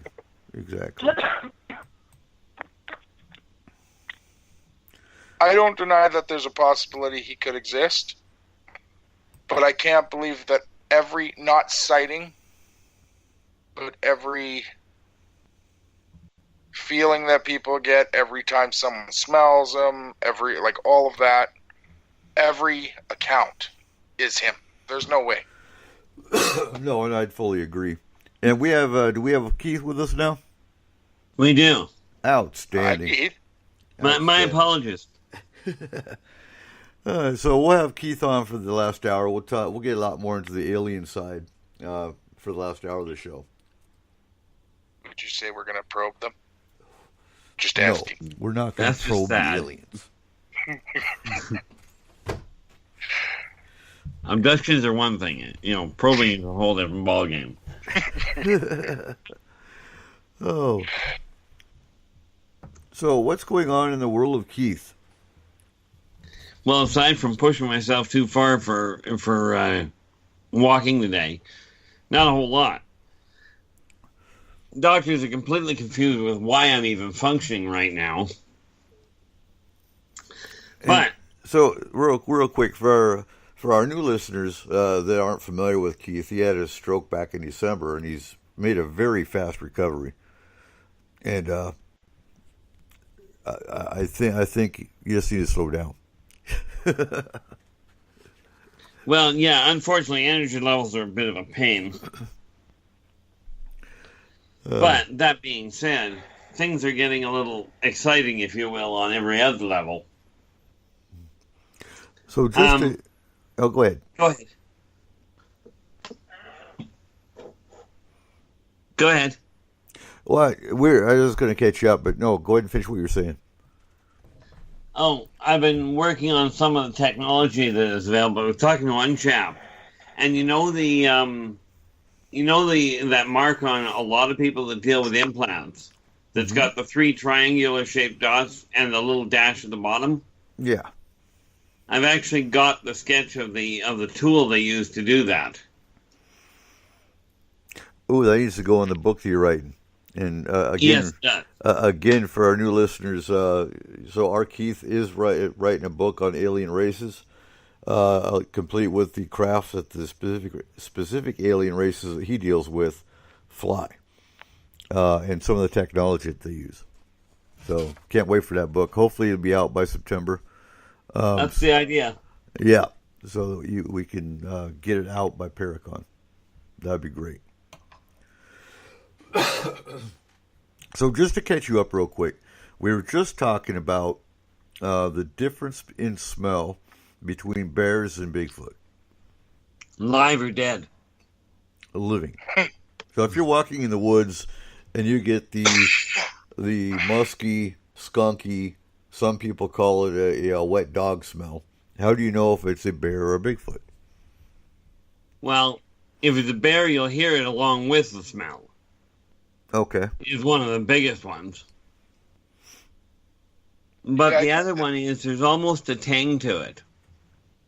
Like with a wet dog, it just smells wrong. There's almost a sweet back up to the musky smell when it comes to the Bigfoot. Mm-hmm. I think that's the biggest difference I noticed. Okay. And almost citrusy, I think is a good way to put it. With Bigfoot, citrusy? Yeah. Okay. And Joe wants to know, what's the stinkiest alien? Oh, definitely the amoeboids. And what do amoeboids smell like? Decay. They smell worse than reptilians? Oh Lord, yeah. The reptilians have a musk that they deliberately give off. The amoebas just literally their whole digestive process bleeds out through them all the time. Because oh my God, the reptilians I smell like sewer and rotten flesh. And it's just that's tech. It was putrid. Yeah, that's your tech lag. Okay. But no, the amoeboids are they're something else. And where do they come from? Well, they come quite literally. They come from about three wormholes over. This is an expanding race, but they are not a conquesting race. They come to planets literally from the purpose of looking for food source. Which, by the way, does not always bode well for people. Right. So are they flesh eaters? Oh, yeah. But that being said, they're also plant eaters. They're omnivores. Okay, I got you. So they do eat humans, though? Only by accident. And what I mean by that is if they come across one and they don't realize it's not moving, they'll end up eating it. But they won't chase them, which is what you're wondering. Right, they're not predatory. No. Okay. No, they are salvagers. Okay. Works out well if they end up landing in the forest. They don't go very far. And what's their ship look like? It's about as solid as you can get. Okay, they are a round shape. But there's not a human on the planet that can get into them. At least not without going through a food purifier first. So they're like an orb? They look very similar to an orb, closer to an egg, but That's on the outside. On the inside, there is no room for maneuvering. Okay. So go ahead. Even their ships, even the controls are handled in a way that a human will never be able to build one, to work inside one. Mm-hmm. So we're going to hit a lot more on UFO and alien the last hour, because I got some points I want to bring up. We live in interesting times, folks. Be watching the news and be watching media and even pop culture in the next few months, because it's going to be really interesting. You know, a lot of stuff came out last night on when I was on the round table, based on the news with the Navy, which we're coming, a few minutes from the top of the hour. So after break, we'll get more into that and bring Keith in on what he thinks about the aliens and what their agenda is based on what's going on now. Because, we have a lot of listeners in Australia that are seeing UFOs almost every day. And makes you wonder what's going on. Before you could sit and think more people are going outside, there's more cameras out, but no, there's something else going on. Because when you're getting reports daily in one country, what's going on in Australia? Well, first and foremost, you've got people that because it's new, how do I put this? Because it's newly being opened up as far as the off-worlders are concerned, there is this other thing that humans will understand. It's called showmanship. Let's see how they react.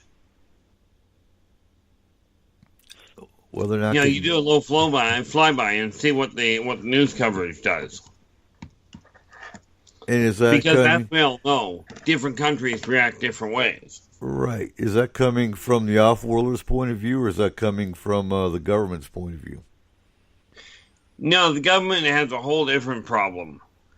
The government looks at it much more from a fear-oriented standpoint. Are they here to conquer? And, I mean, we've covered that often before. From the off-worlder standpoint, this is just simply an extremely exciting time. And I would agree.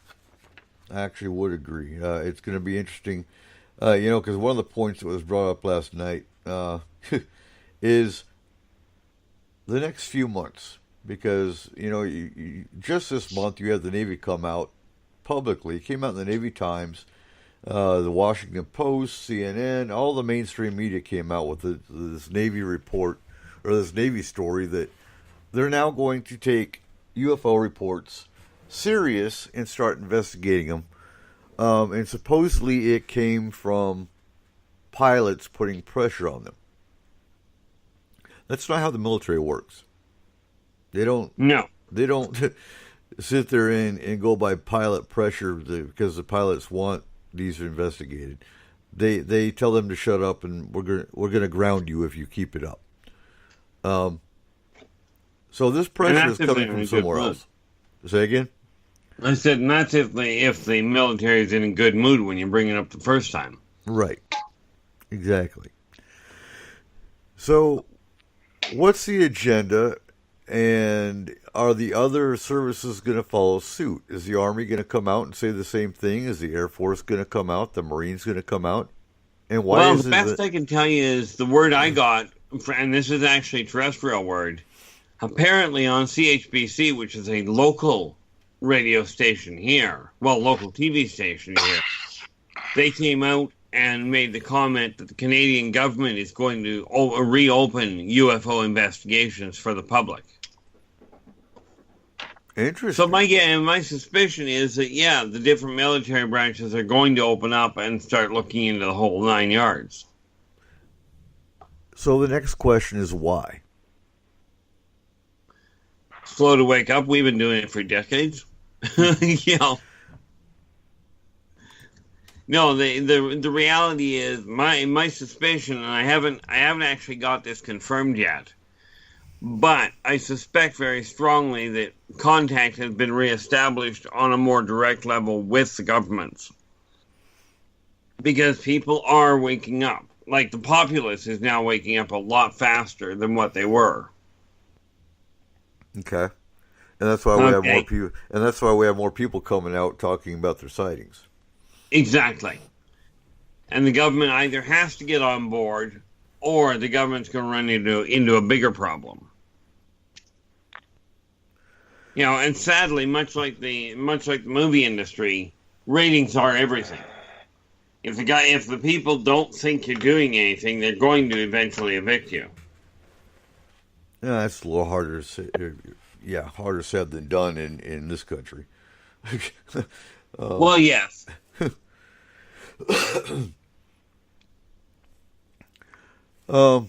So Joe sent you a short video that somebody shot locally, and he wants to know if it's aliens or a hoax. Just so you know. Well, you know, I really will have a problem with that. You know, as I've said before, I am not a videographer or a video analyst. But you've but you've got the smarts and the experience. Well, I can tell you whether what they're filming at least is on the right track. What I can't tell you is what the video was, because I haven't seen it. Right. Exactly. So we're gonna when we get into the last hour of the show tonight, we're gonna go into a little bit of what the signs and symptoms of abduction are. We haven't hit on abduction in a while. I do like to hit it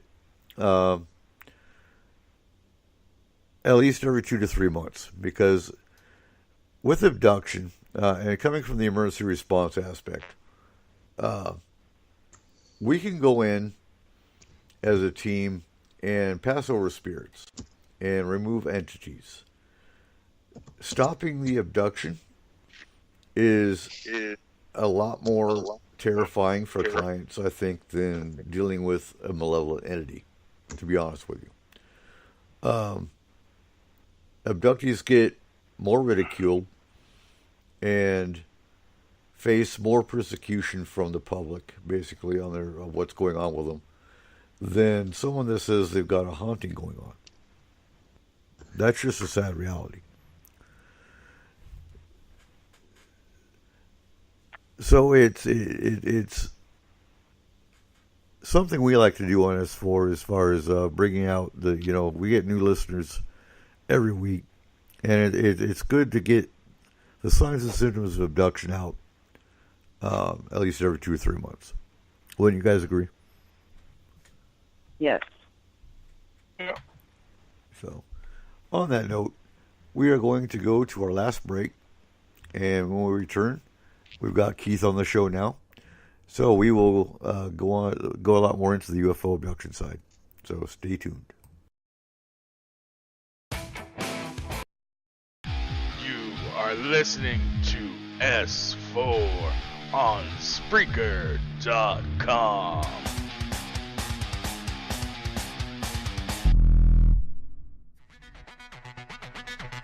Come get spooked at the 4th Annual Forest Moon Paracon in Cedar-Woolley, Washington, Saturday, September 28th. UFOs, ghosts, aliens, Bigfoot. Speakers include Mike Morin and Jason Jordan, R. Keith Andrews, and Dave Scott from Spaced Out Radio, and so much more. There will be workshops and a VIP roundtable. Get early bird tickets now at fmparacon.com. Well, hello there. Us here at S4 would like to remind you out there that the UFOI team weekly meetings are broadcast live on Facebook from Denny's, where America eats, each Monday night, 6 to 8 p.m. Pacific Standard Time at UFOI Team on Facebook. The UFOI team's gear, product store, and newsletter are located on their website at ufoiteam.com. To contact the UFOI team with your sightings report or a paranormal story, send an email to theufoiteam@gmail.com. Keep looking up and tell us your story. Forest Moon Paranormal is a non-for-profit emergency response team that handles all aspects of the paranormal, helping you, your family, friends, and community since 2004. Whether you're having a problem with hauntings, spirits, Bigfoot, other types of cryptids, or UFO activity. Maybe you're just unsure of what's bothering or terrifying you. Or maybe you're just afraid of criticism and disbelief. FMP is here for you. We handle cases globally and locally from our headquarters in Skagit County, Washington. We never accept any form of payment for our services and are 100% confidential. You can find us on Facebook under Forest Moon Paranormal. You can private message us for assistance, or just come join in the discussion and become part of our growing FMP community. Hello, my name's Cole Wegleitner with Statement of Sound DJ Productions. We do mixing, monitoring, recording, and editing for all your audio needs. For our local listeners in the Skagit area, we are taking bookings for your 2019 events and parties. We have a wide array of music from any genre. Please allow us to help you make these memories last forever. Contact us at 360-999-2830 or on Facebook at www.facebook.com/SOSDJPro.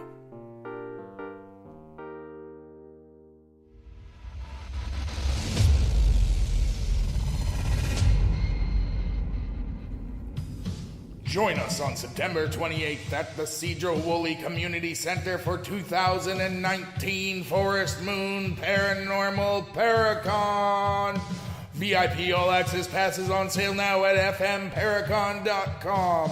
Your pass includes all-day admission to see the speakers and workshops, the Ghost Walk, a special VIP workshop, a special round table with the speakers, a Paracon t-shirt, and an FMP Paracon swag bag. These tickets can be purchased from fmparacon.com. Get yours today. Hey everyone, Cole here with S4 Paranormal Radio, the official voice of Forest Moon Paranormal. Looking for a way to get the word out there about your business, group, team, or product? Let us help you. A few clicks is all it takes to get started at s-4radio.com, or you can contact me at 360-999-2830.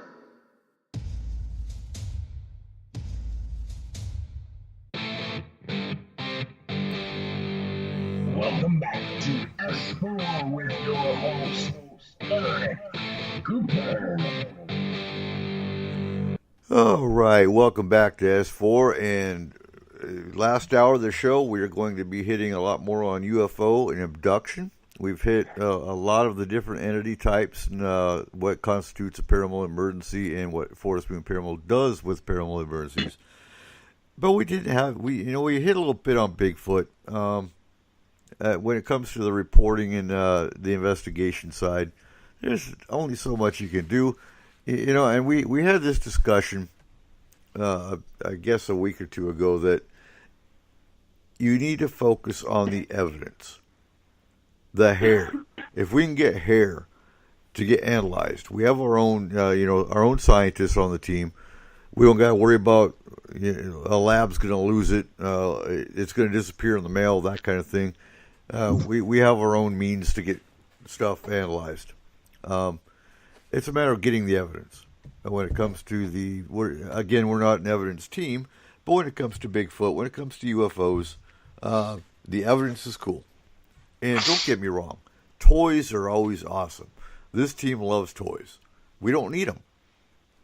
You honestly don't need technology to go out and find paranormal. But they're fun. Toys are great. And we always want toys. But again, we have very minimum toys. So, getting on to UFOs and abduction. What do you expect in the next few months, Keith, when it comes to UFOs? Do you see any patterns? Are you being told anything new is coming up?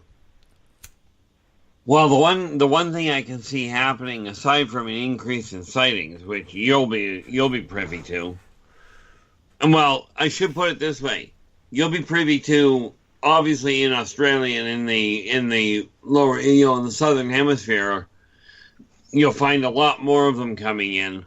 I don't know what your network looks like on that end. Mm-hmm.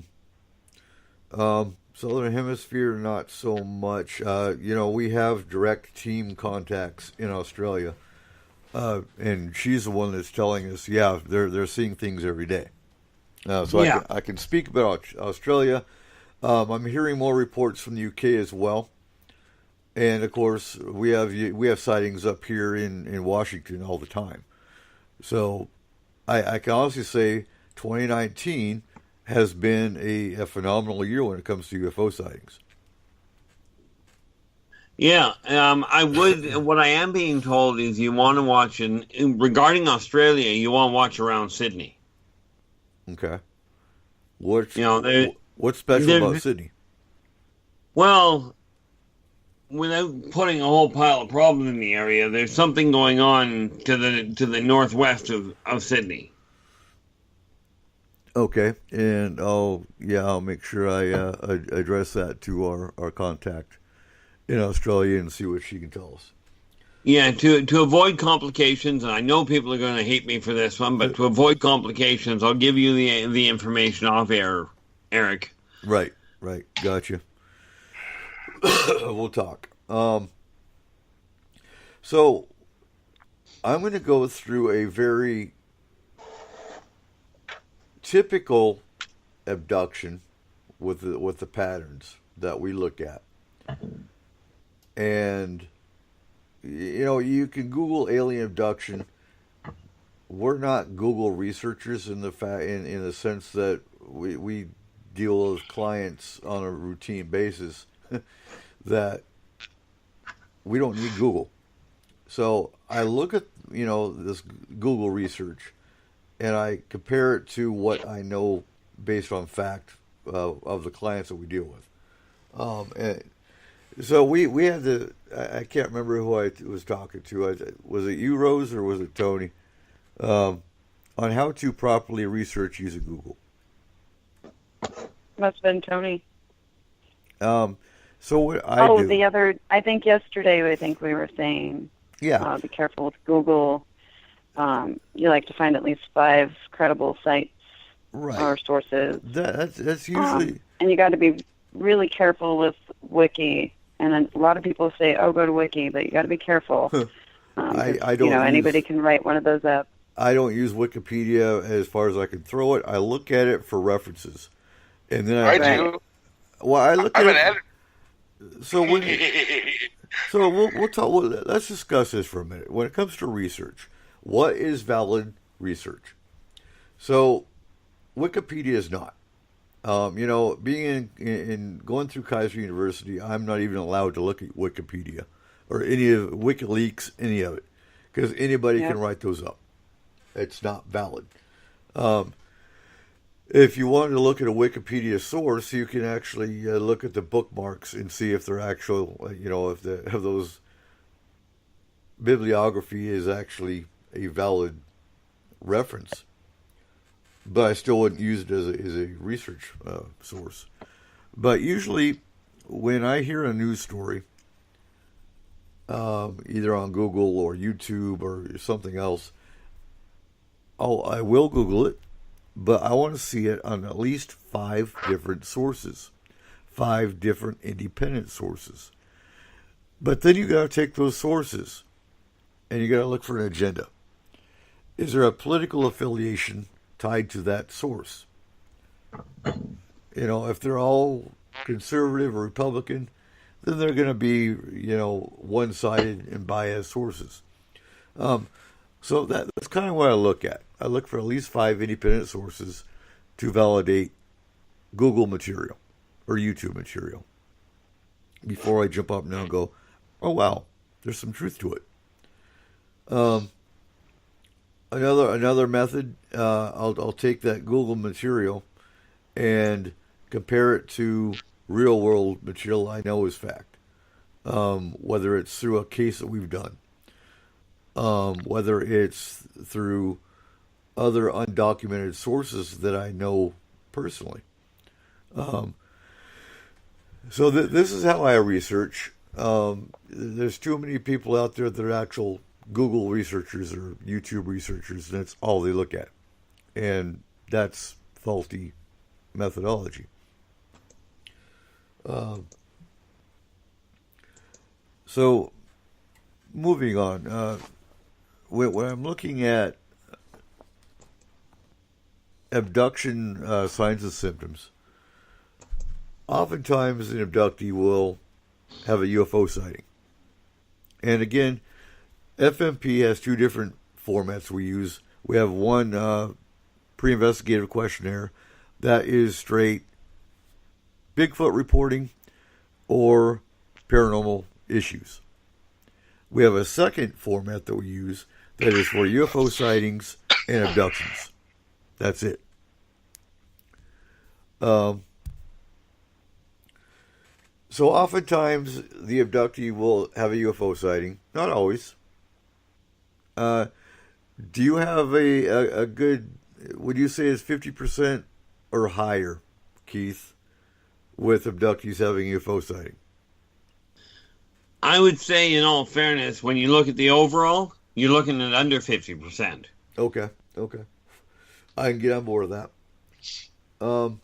Oftentimes, so, and again, with any abductee, if it's a nosebleed, back in the 90s during the abduction, during the Gray Hybrid program, abductees were waking up and there'd be blood on their pillow because they had a nosebleed during the night. This was caused because the implants back then, and they're still being done today, but some of the races' implants were put in the nasal cavity. And why that was the reason for the nosebleed. Now, just because you have a nosebleed at night does not mean you're an abductee, because it can be caused by dry air. It can be caused by high blood pressure. You've got anemia. These are medical issues that we look at that can cause nosebleeds. Now, if you're having nosebleeds and you have what's called a scoop mark. So, a scoop mark is usually on the arms and the legs, and it looks like someone took a very small spoon and scooped a chunk of skin out of your arm or leg. Yeah, much like a melon baller. Yeah. For lack of a better way of explaining it. That's the easiest way to explain it. It's just kind of like a dimple in your arm or leg. Not really sure why they do that, other than skin samples or things like that. Eric? Yeah. Is there what type of person, is there a study by you guys of what type of people are abducted by aliens more than the rest of the population? So basically, I guess the question is, what are the aliens looking for, and how do they pick and choose who they're going to take? Is there something specific that these people have in common? So, just to alleviate fears, generally speaking, if you're just walking down the street and you've ever been abducted before, you're probably not going to be abducted. What they do is, most of your abductees that we work with, you can ask them, have your parents or your grandparents described abduction experiences? And 9 out of 10 times you'll get yes, because they're looking at genetic material. And Keith, you could probably explain that a little bit easier than I can. Yeah, I mean, talk about a question with a lot of answers. Yeah. But I am going to throw something out there that I just recently found out about that humans are up to. The common denominator in many of them is there's a neat little program now that the government is looking into that they've dubbed apparently the Antenna Project, which comes straight out of the heart of the brain and it's a new organ that is evolving in gifted people, and it seems in abductees it seems to be accelerated, where it branches out, and this is why they call it the antenna program. It starts out in the heart of the brain and reaches up to the surface, and then spreads out. Now that seems to be a common denominator amongst a lot of them. But as for what the off-worlders are looking for, there is not a specific blood type that every race is looking for. You know, it all depends on the race, but ultimately they are looking for the subquantum impact of the xenoeconomic changes that are taking place. They call them xenoeconomic because to them we're the aliens, not on this planet, but to their races. Mm-hmm. You know, we're the unknown factor. Well, not to mention there's a lot of new races coming here. Would you say daily or would you say monthly? Or I'd be inclined to say monthly is more accurate. Right. Okay. We have a question for you from Joe. I say you because you'd be the more prone to. I'm not sure about the answer of this, but do the small melon ball scoops? So do scoop marks go away? In time, yes. Okay. There's actually a genetic reason for that. Okay. See, what you'll find is they usually go away inside 7 years, and that is simply because of the way the human body works. So they get filled in, essentially. Basically, yes. Now, is there still it's a long healing process, but you know, it's just a matter of replacing it. Is there still a scar on the spot where the scoop mark was? Negative. Okay. I mean, you as the individual that had it will undoubtedly still see it because you'll remember where it was. Okay, and that makes sense. So, and also just to clarify the reasons, Steve. So there are different races have different agendas. So some races are scientists. So picture it much like humans do with elk.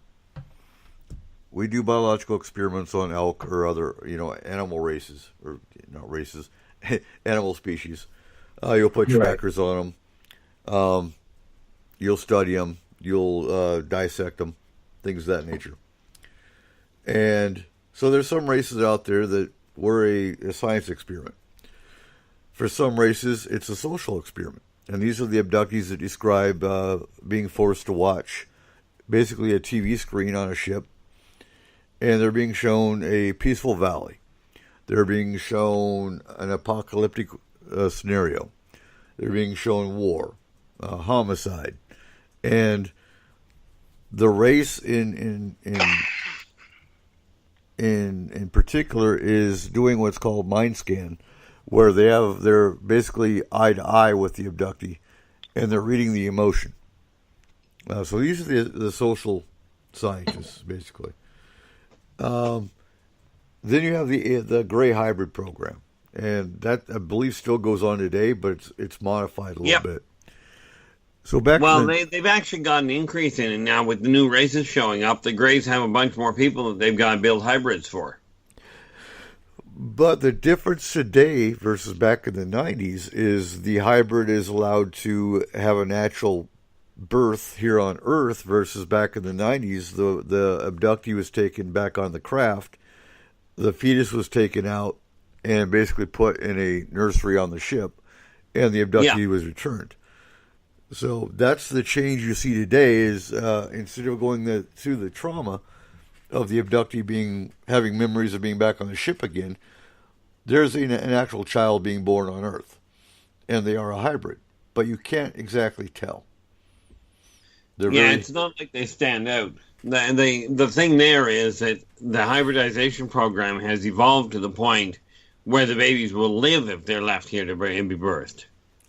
Now, I think the big difference with hybrid children and human children are, one, these children are more gifted. Physically, I believe you look at the eyes.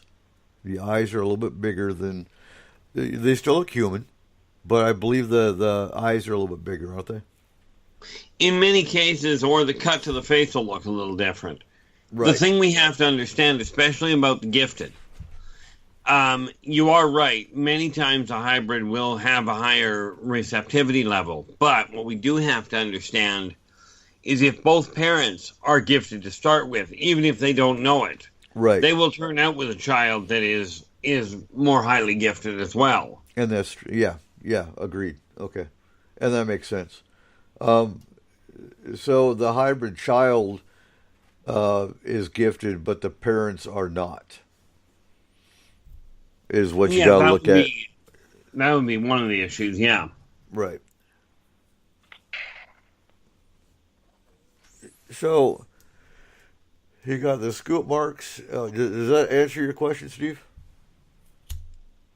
Yeah, absolutely. And you made me look up the the gray hybrid programs and such. So okay, so excellent book for you to pick up, and this is for all of our new listeners, is Dr. David Jacobs' Secret Life of Alien Abduction. That was the first book I picked up in 1994 when I got thrown into the abduction scenario. Goes into everything. Any book by David Jacobs is phenomenal. He's one guest I'd love to get on the show, but he's really hard to reach. So, when we're talking about, so you got scoop marks with female abductees that are going through the gray hybrid program. The first sign is actually 3 puncture marks on the lower abdomen in a triangle pattern. And then they'll be and it'll have there'll be a little rectangle right at the base of the 3 as well. Okay. And what's the reason for that? That is because that is how they do their cell sampling. Interesting. I'm trying to remember. Wait a minute.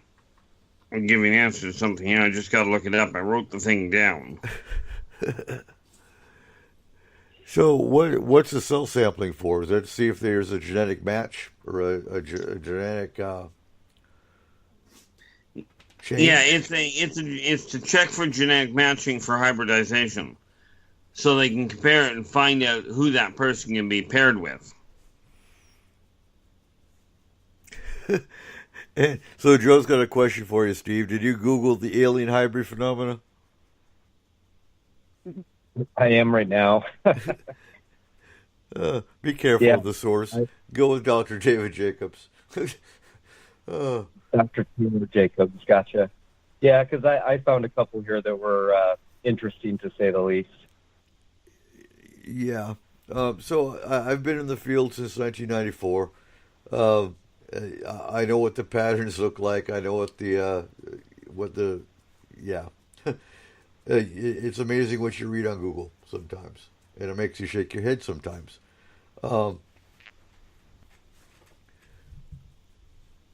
So Maybe say again. Oh, I was going to ask. Now, if you've got an implant, would you know it by noticing it, or would it itch? Are there signs of, anything there that you would? I'm actually glad you asked that, because I was just about to switch over and start talking about implants. And this is where Keith is going to come in a little bit. So, common places for implants: base of the neck, behind the ear, the nasal cavity still, your fingers, your toes, your legs, and your arms. Depends on the race, what the implant is for. So, the nasal implant is oftentimes a tracker. So an abductee can get terrified and pack all their stuff up and think by moving to another state or another country, they can get away from the abduction. And they have a tracking device. They can't get away from the abduction. So oftentimes, and I'm really not sure, maybe you can clarify this, Keith, but sometimes like a BB-shaped object will fall out of the nose. I'm not sure if that's once in a while, but I'm not we sure. must understand that doesn't happen by blowing the nose. No.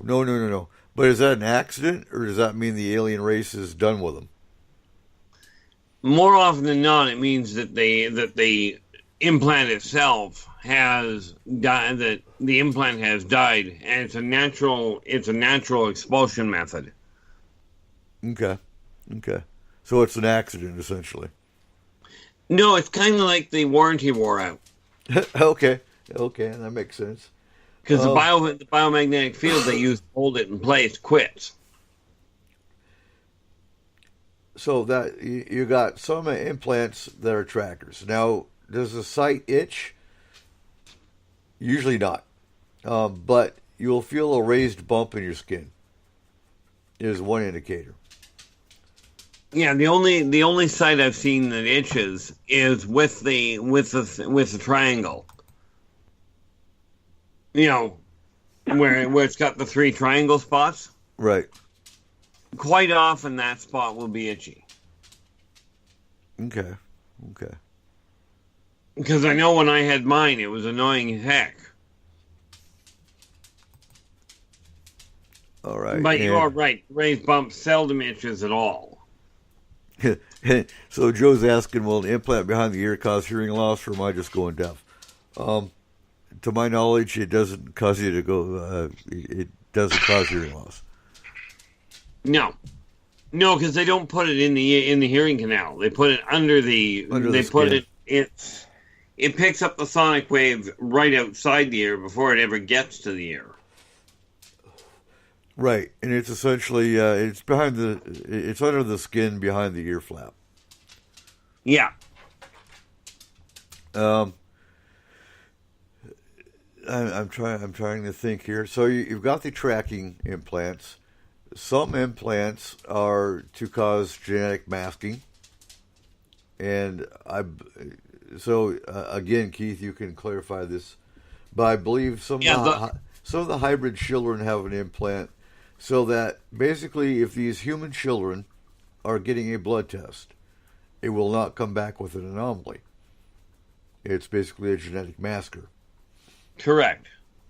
And that particular one you'll find right smack in the middle of the brain, which makes it, from a surgical standpoint on Earth, impossible to remove without terminating the guy or turning him into a vegetable. Right, exactly. And then you got the other one that I was just about to go to that is in the middle of the brain that causes holograms. And we've had 2 different clients that have complained about this, and there's not much we can do for that one. When it comes to the astral team, they can disable most of your implants, but the hologram one, because we're not going to mess with the brain. Basically, when it comes to the astral, basically a surge of energy can knock the implant out. But we're not going to... as you can well imagine, that same surge can do all sorts of things to the brain. Yeah, we're not going to mess with that one.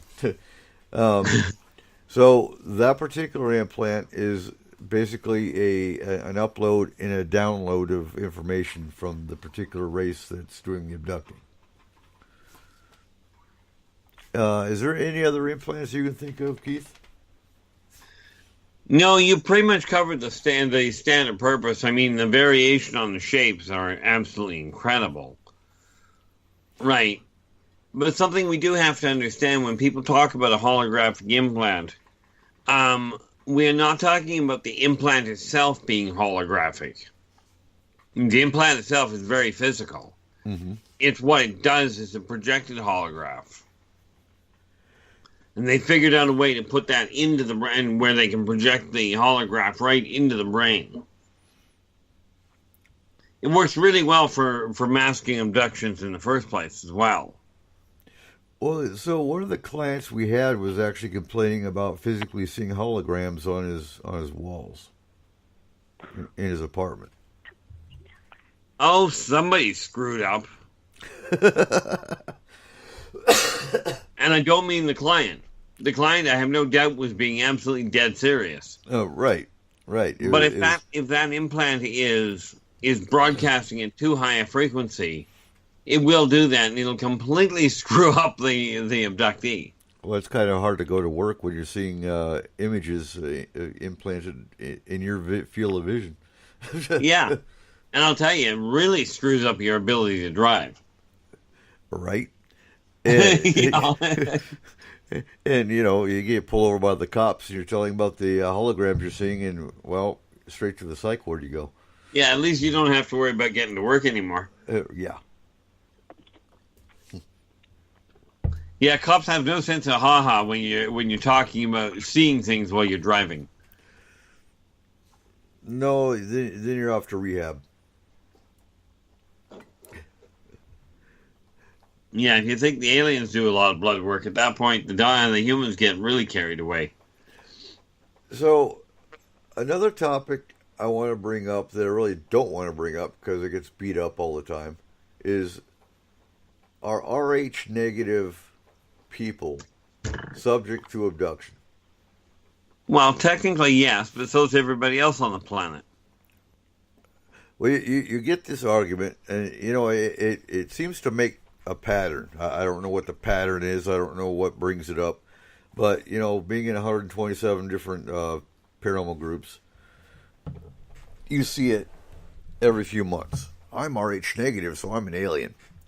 Or, all right, I'm Rh negative, so I'm psychic. Well, you know what? I know plenty of psychics, self-proclaimed psychics, that aren't Rh negative. I know plenty of abductees that are not Rh negative. Rh negative has nothing to do with, no, you're not an alien. And Rh negative does not mean you're prone to abduction either. Although a lot of Rh negative, yes, they are abductees, but so are non-Rh negative. So I just wanted to clarify that. To find out with the Rh negative how many of them have the enhanced gland in the brain. So what would that be an indicator of?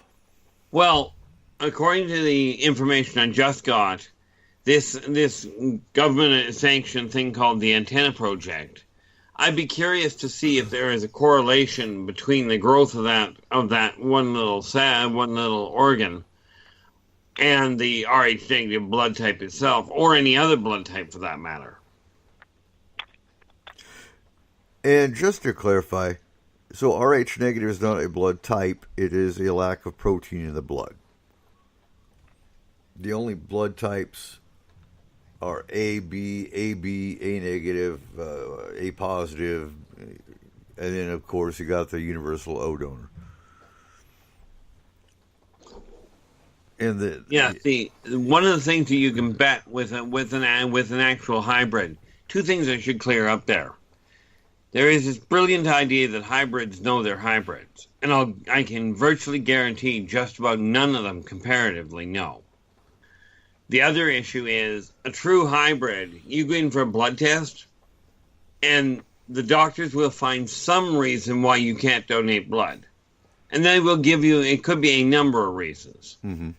But if you've got partially alien blood, they're not going to put that into a human. They will look at it as a genetic defect. And so I have a question for you, but I want to get to Joe's question real quick. Is there a higher percentage of U.S. green-eyed people being abducted?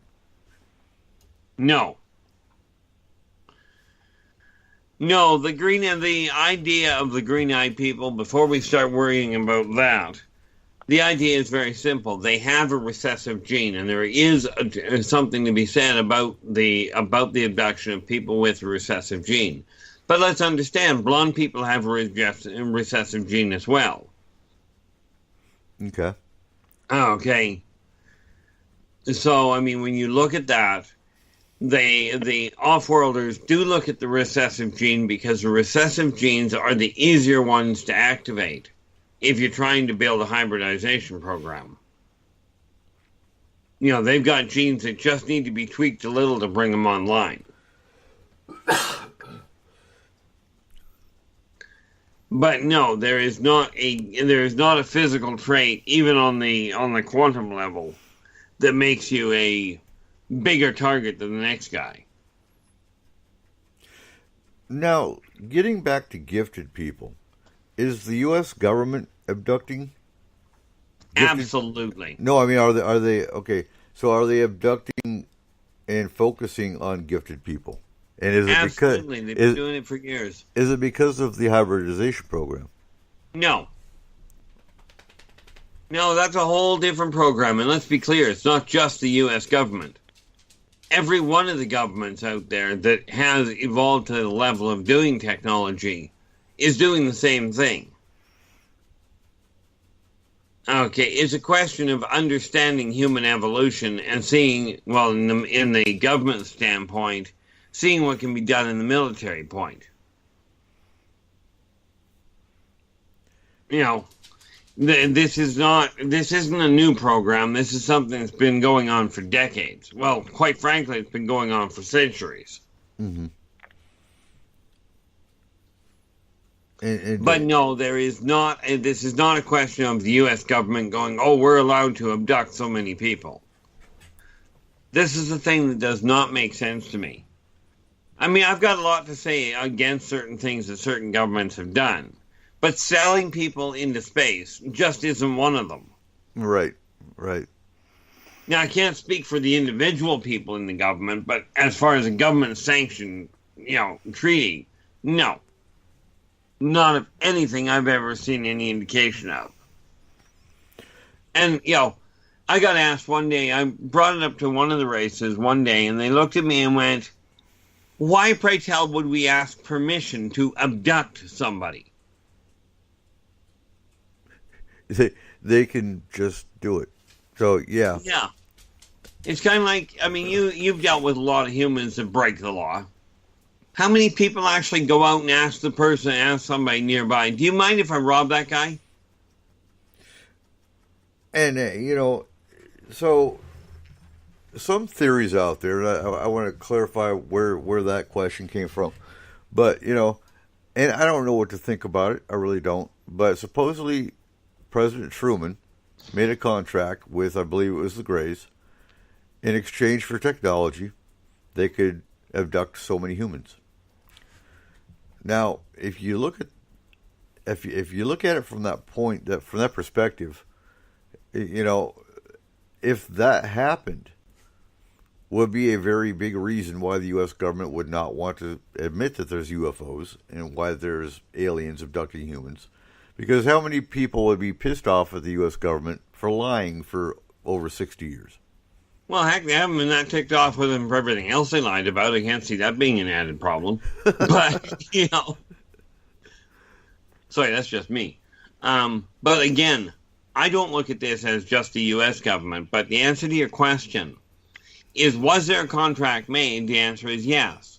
But there's two things that didn't go right with it. Number one, it was not X number of abductions. It was X amount of access to the data that humans collected from their own database. Okay. But the trade-off was supposed to be the release of medical knowledge from the off-worlders to help mankind's medical complications. And that is where the human race backed off on their side of the contract. Yeah, because they wanted weapons technology instead of medical. Yeah, and the off-worlders, I went, no, we are not giving a planet buster to people that have a tendency of shooting each other because they walk funny. Right. No, go ahead. And so the contract that everybody keeps worrying about, have the off-worlders use said blood information for tracking purposes? Absolutely. You take a bag of plasma, and off-world, you analyze the thing, you can figure out exactly who it is, and you can look before you abduct them to pick them up for further analysis. It works out really well from a screening process. Mm-hmm. So Kayla's got a really good question for you. With the hybrids, do they have the same risks of things like cancer, HIV, etc., as full-blooded humans? Not really. I mean, cancer, yeah, they really do. In some cases, they have even more. Because what happens with that, you got to understand, cancer is a defense mechanism built into the human genome in the first place. Mm-hmm. The thing is, when that particular organism gets out of hand, it goes after the whole body. Now, things like HIV, not as much. It's actually a lower threat because the off-world genetics counteract it quite rapidly. Okay. And so they have more of a healing gene within their hybrid program, do they not? Essentially, yes. So that would be one indicator you look at with your hybrid children is they don't get sick as much. Yeah, you also look at their metabolism. It is likely off the charts. Okay. And that does not mean every teenager is a hybrid. No. So, any more questions, team? I have none. No, you guys have pretty much everything. You're also quiet tonight. That's because they like the sound of your voice. No, that's not cool. It was the weather this morning. It made me so tired being out there. I agree. This is probably one of our slowest shows that we've done, just because I know I'm drained. My brain is tired. One, from lack of sleep. And, the cold. I'm a reptile. I don't deal well with the cold. I know. You're bitter. It just takes my energy and saps it. But the weather today up here was just weird. Oh, and Canada has snow. Do you have snow, Keith? Nope. Of course, we didn't get snow most of the time here. Which I know that sounds weird to people, but I don't live in an igloo either. But no, up in the hills, we apparently end up with snow at about the 1,000-foot mark. Mm-hmm. Well, most of Alberta got snow today. That's why I don't live in Alberta. So,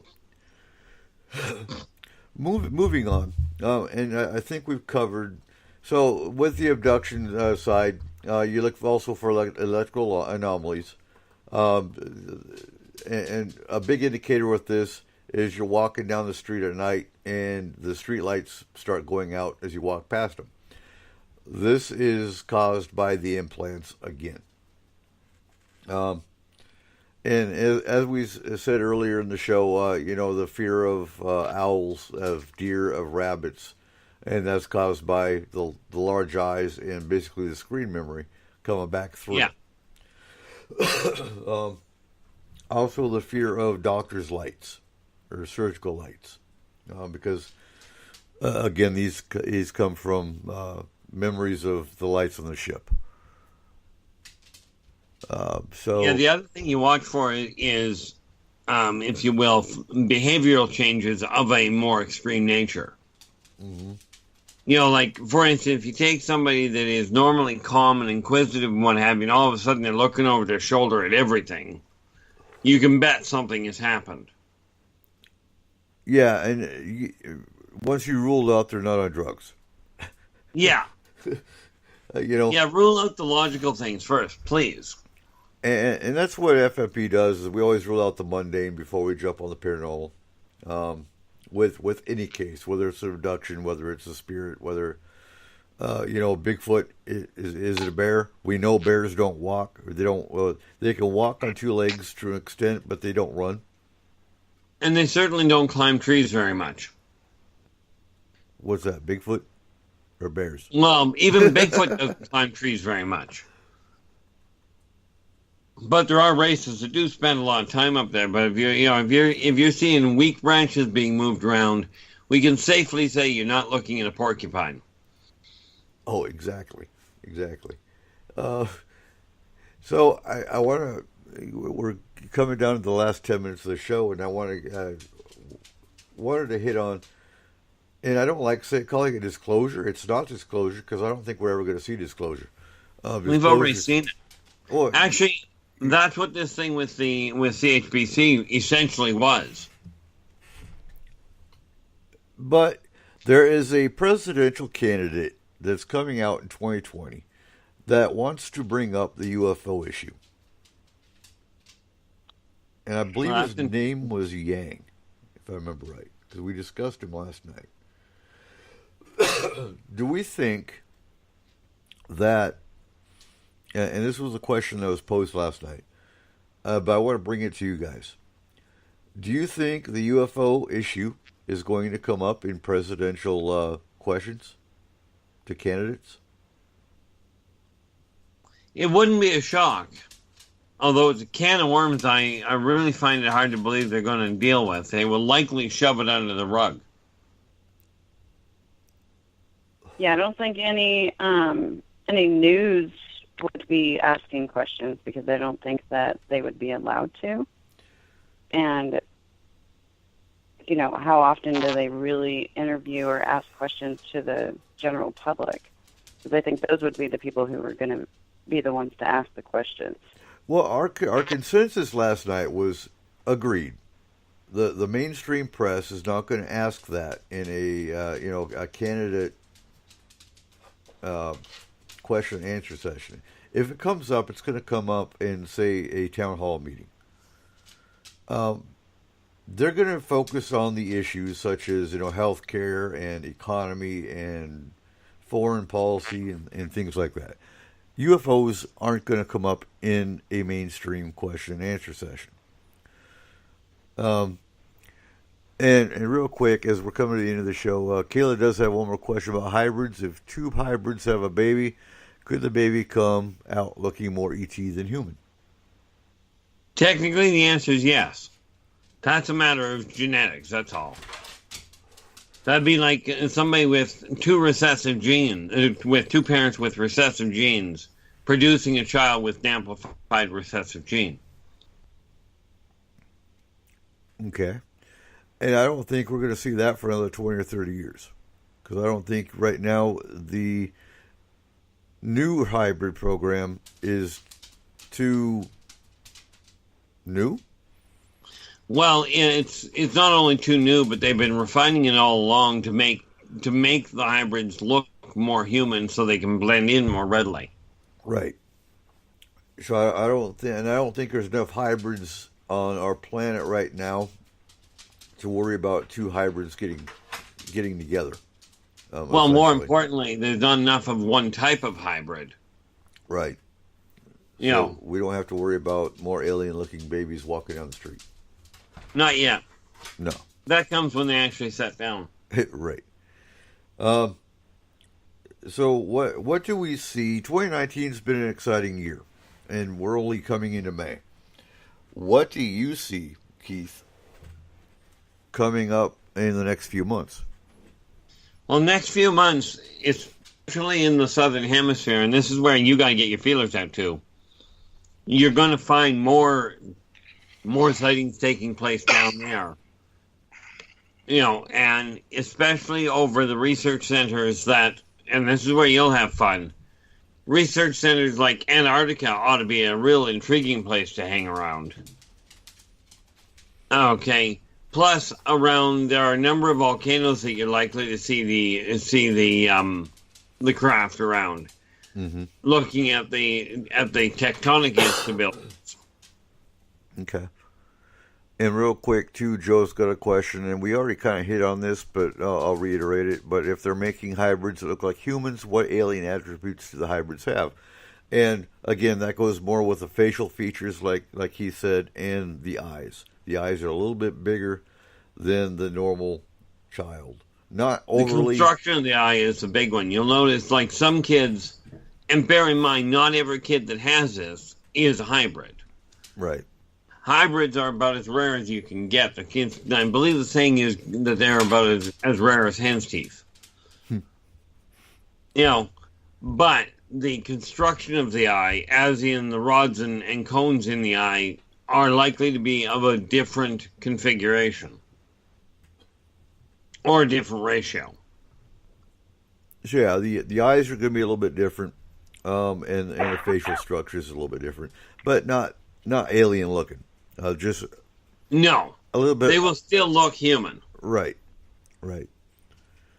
Think of the big blue-eyed, or not even blue-eyed, but think of the big-eyed kids. They still look human, but yeah, they're more prone to be hybrid. So we're coming down. Go ahead. Yeah, at least it gives you that open door. But we've got to be very careful that people realize just because somebody looks a little different does not mean they are a hybrid. No. Agreed. There's a lot more patterns you got to look at, such as abilities. They're a little more psychic, maybe, a little more gifted. And I think they may just have a genetic hiccup. Yeah, exactly. Now, do you guys think that those who have been abducted or who are hybrids have more paranormal experiences outside of, the alien aspects? I would agree. Yeah, quite often. Because they're more open. You got to remember, as they change, they become more aware of other parts of their brain. Right. They're more susceptible to seeing spirits, to seeing entities. I wouldn't put Bigfoot in that aspect. They might be more prone to seeing UFOs. Okay. I'd rather use the term more sensitive to the above. Right. Susceptible makes it sound like an illness. Oh, okay. There you go. Yeah. Say again? I said I'd rather use the term they're more sensitive to the paranormal because of the enhanced aspects. Because when you talk about somebody being susceptible, it sounds like it's an illness. It feels like it on occasion, but it isn't.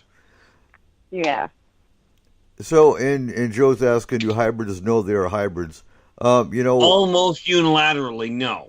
No, they don't. In one case, I know the parents know their child is a hybrid. The child does not know they're a hybrid.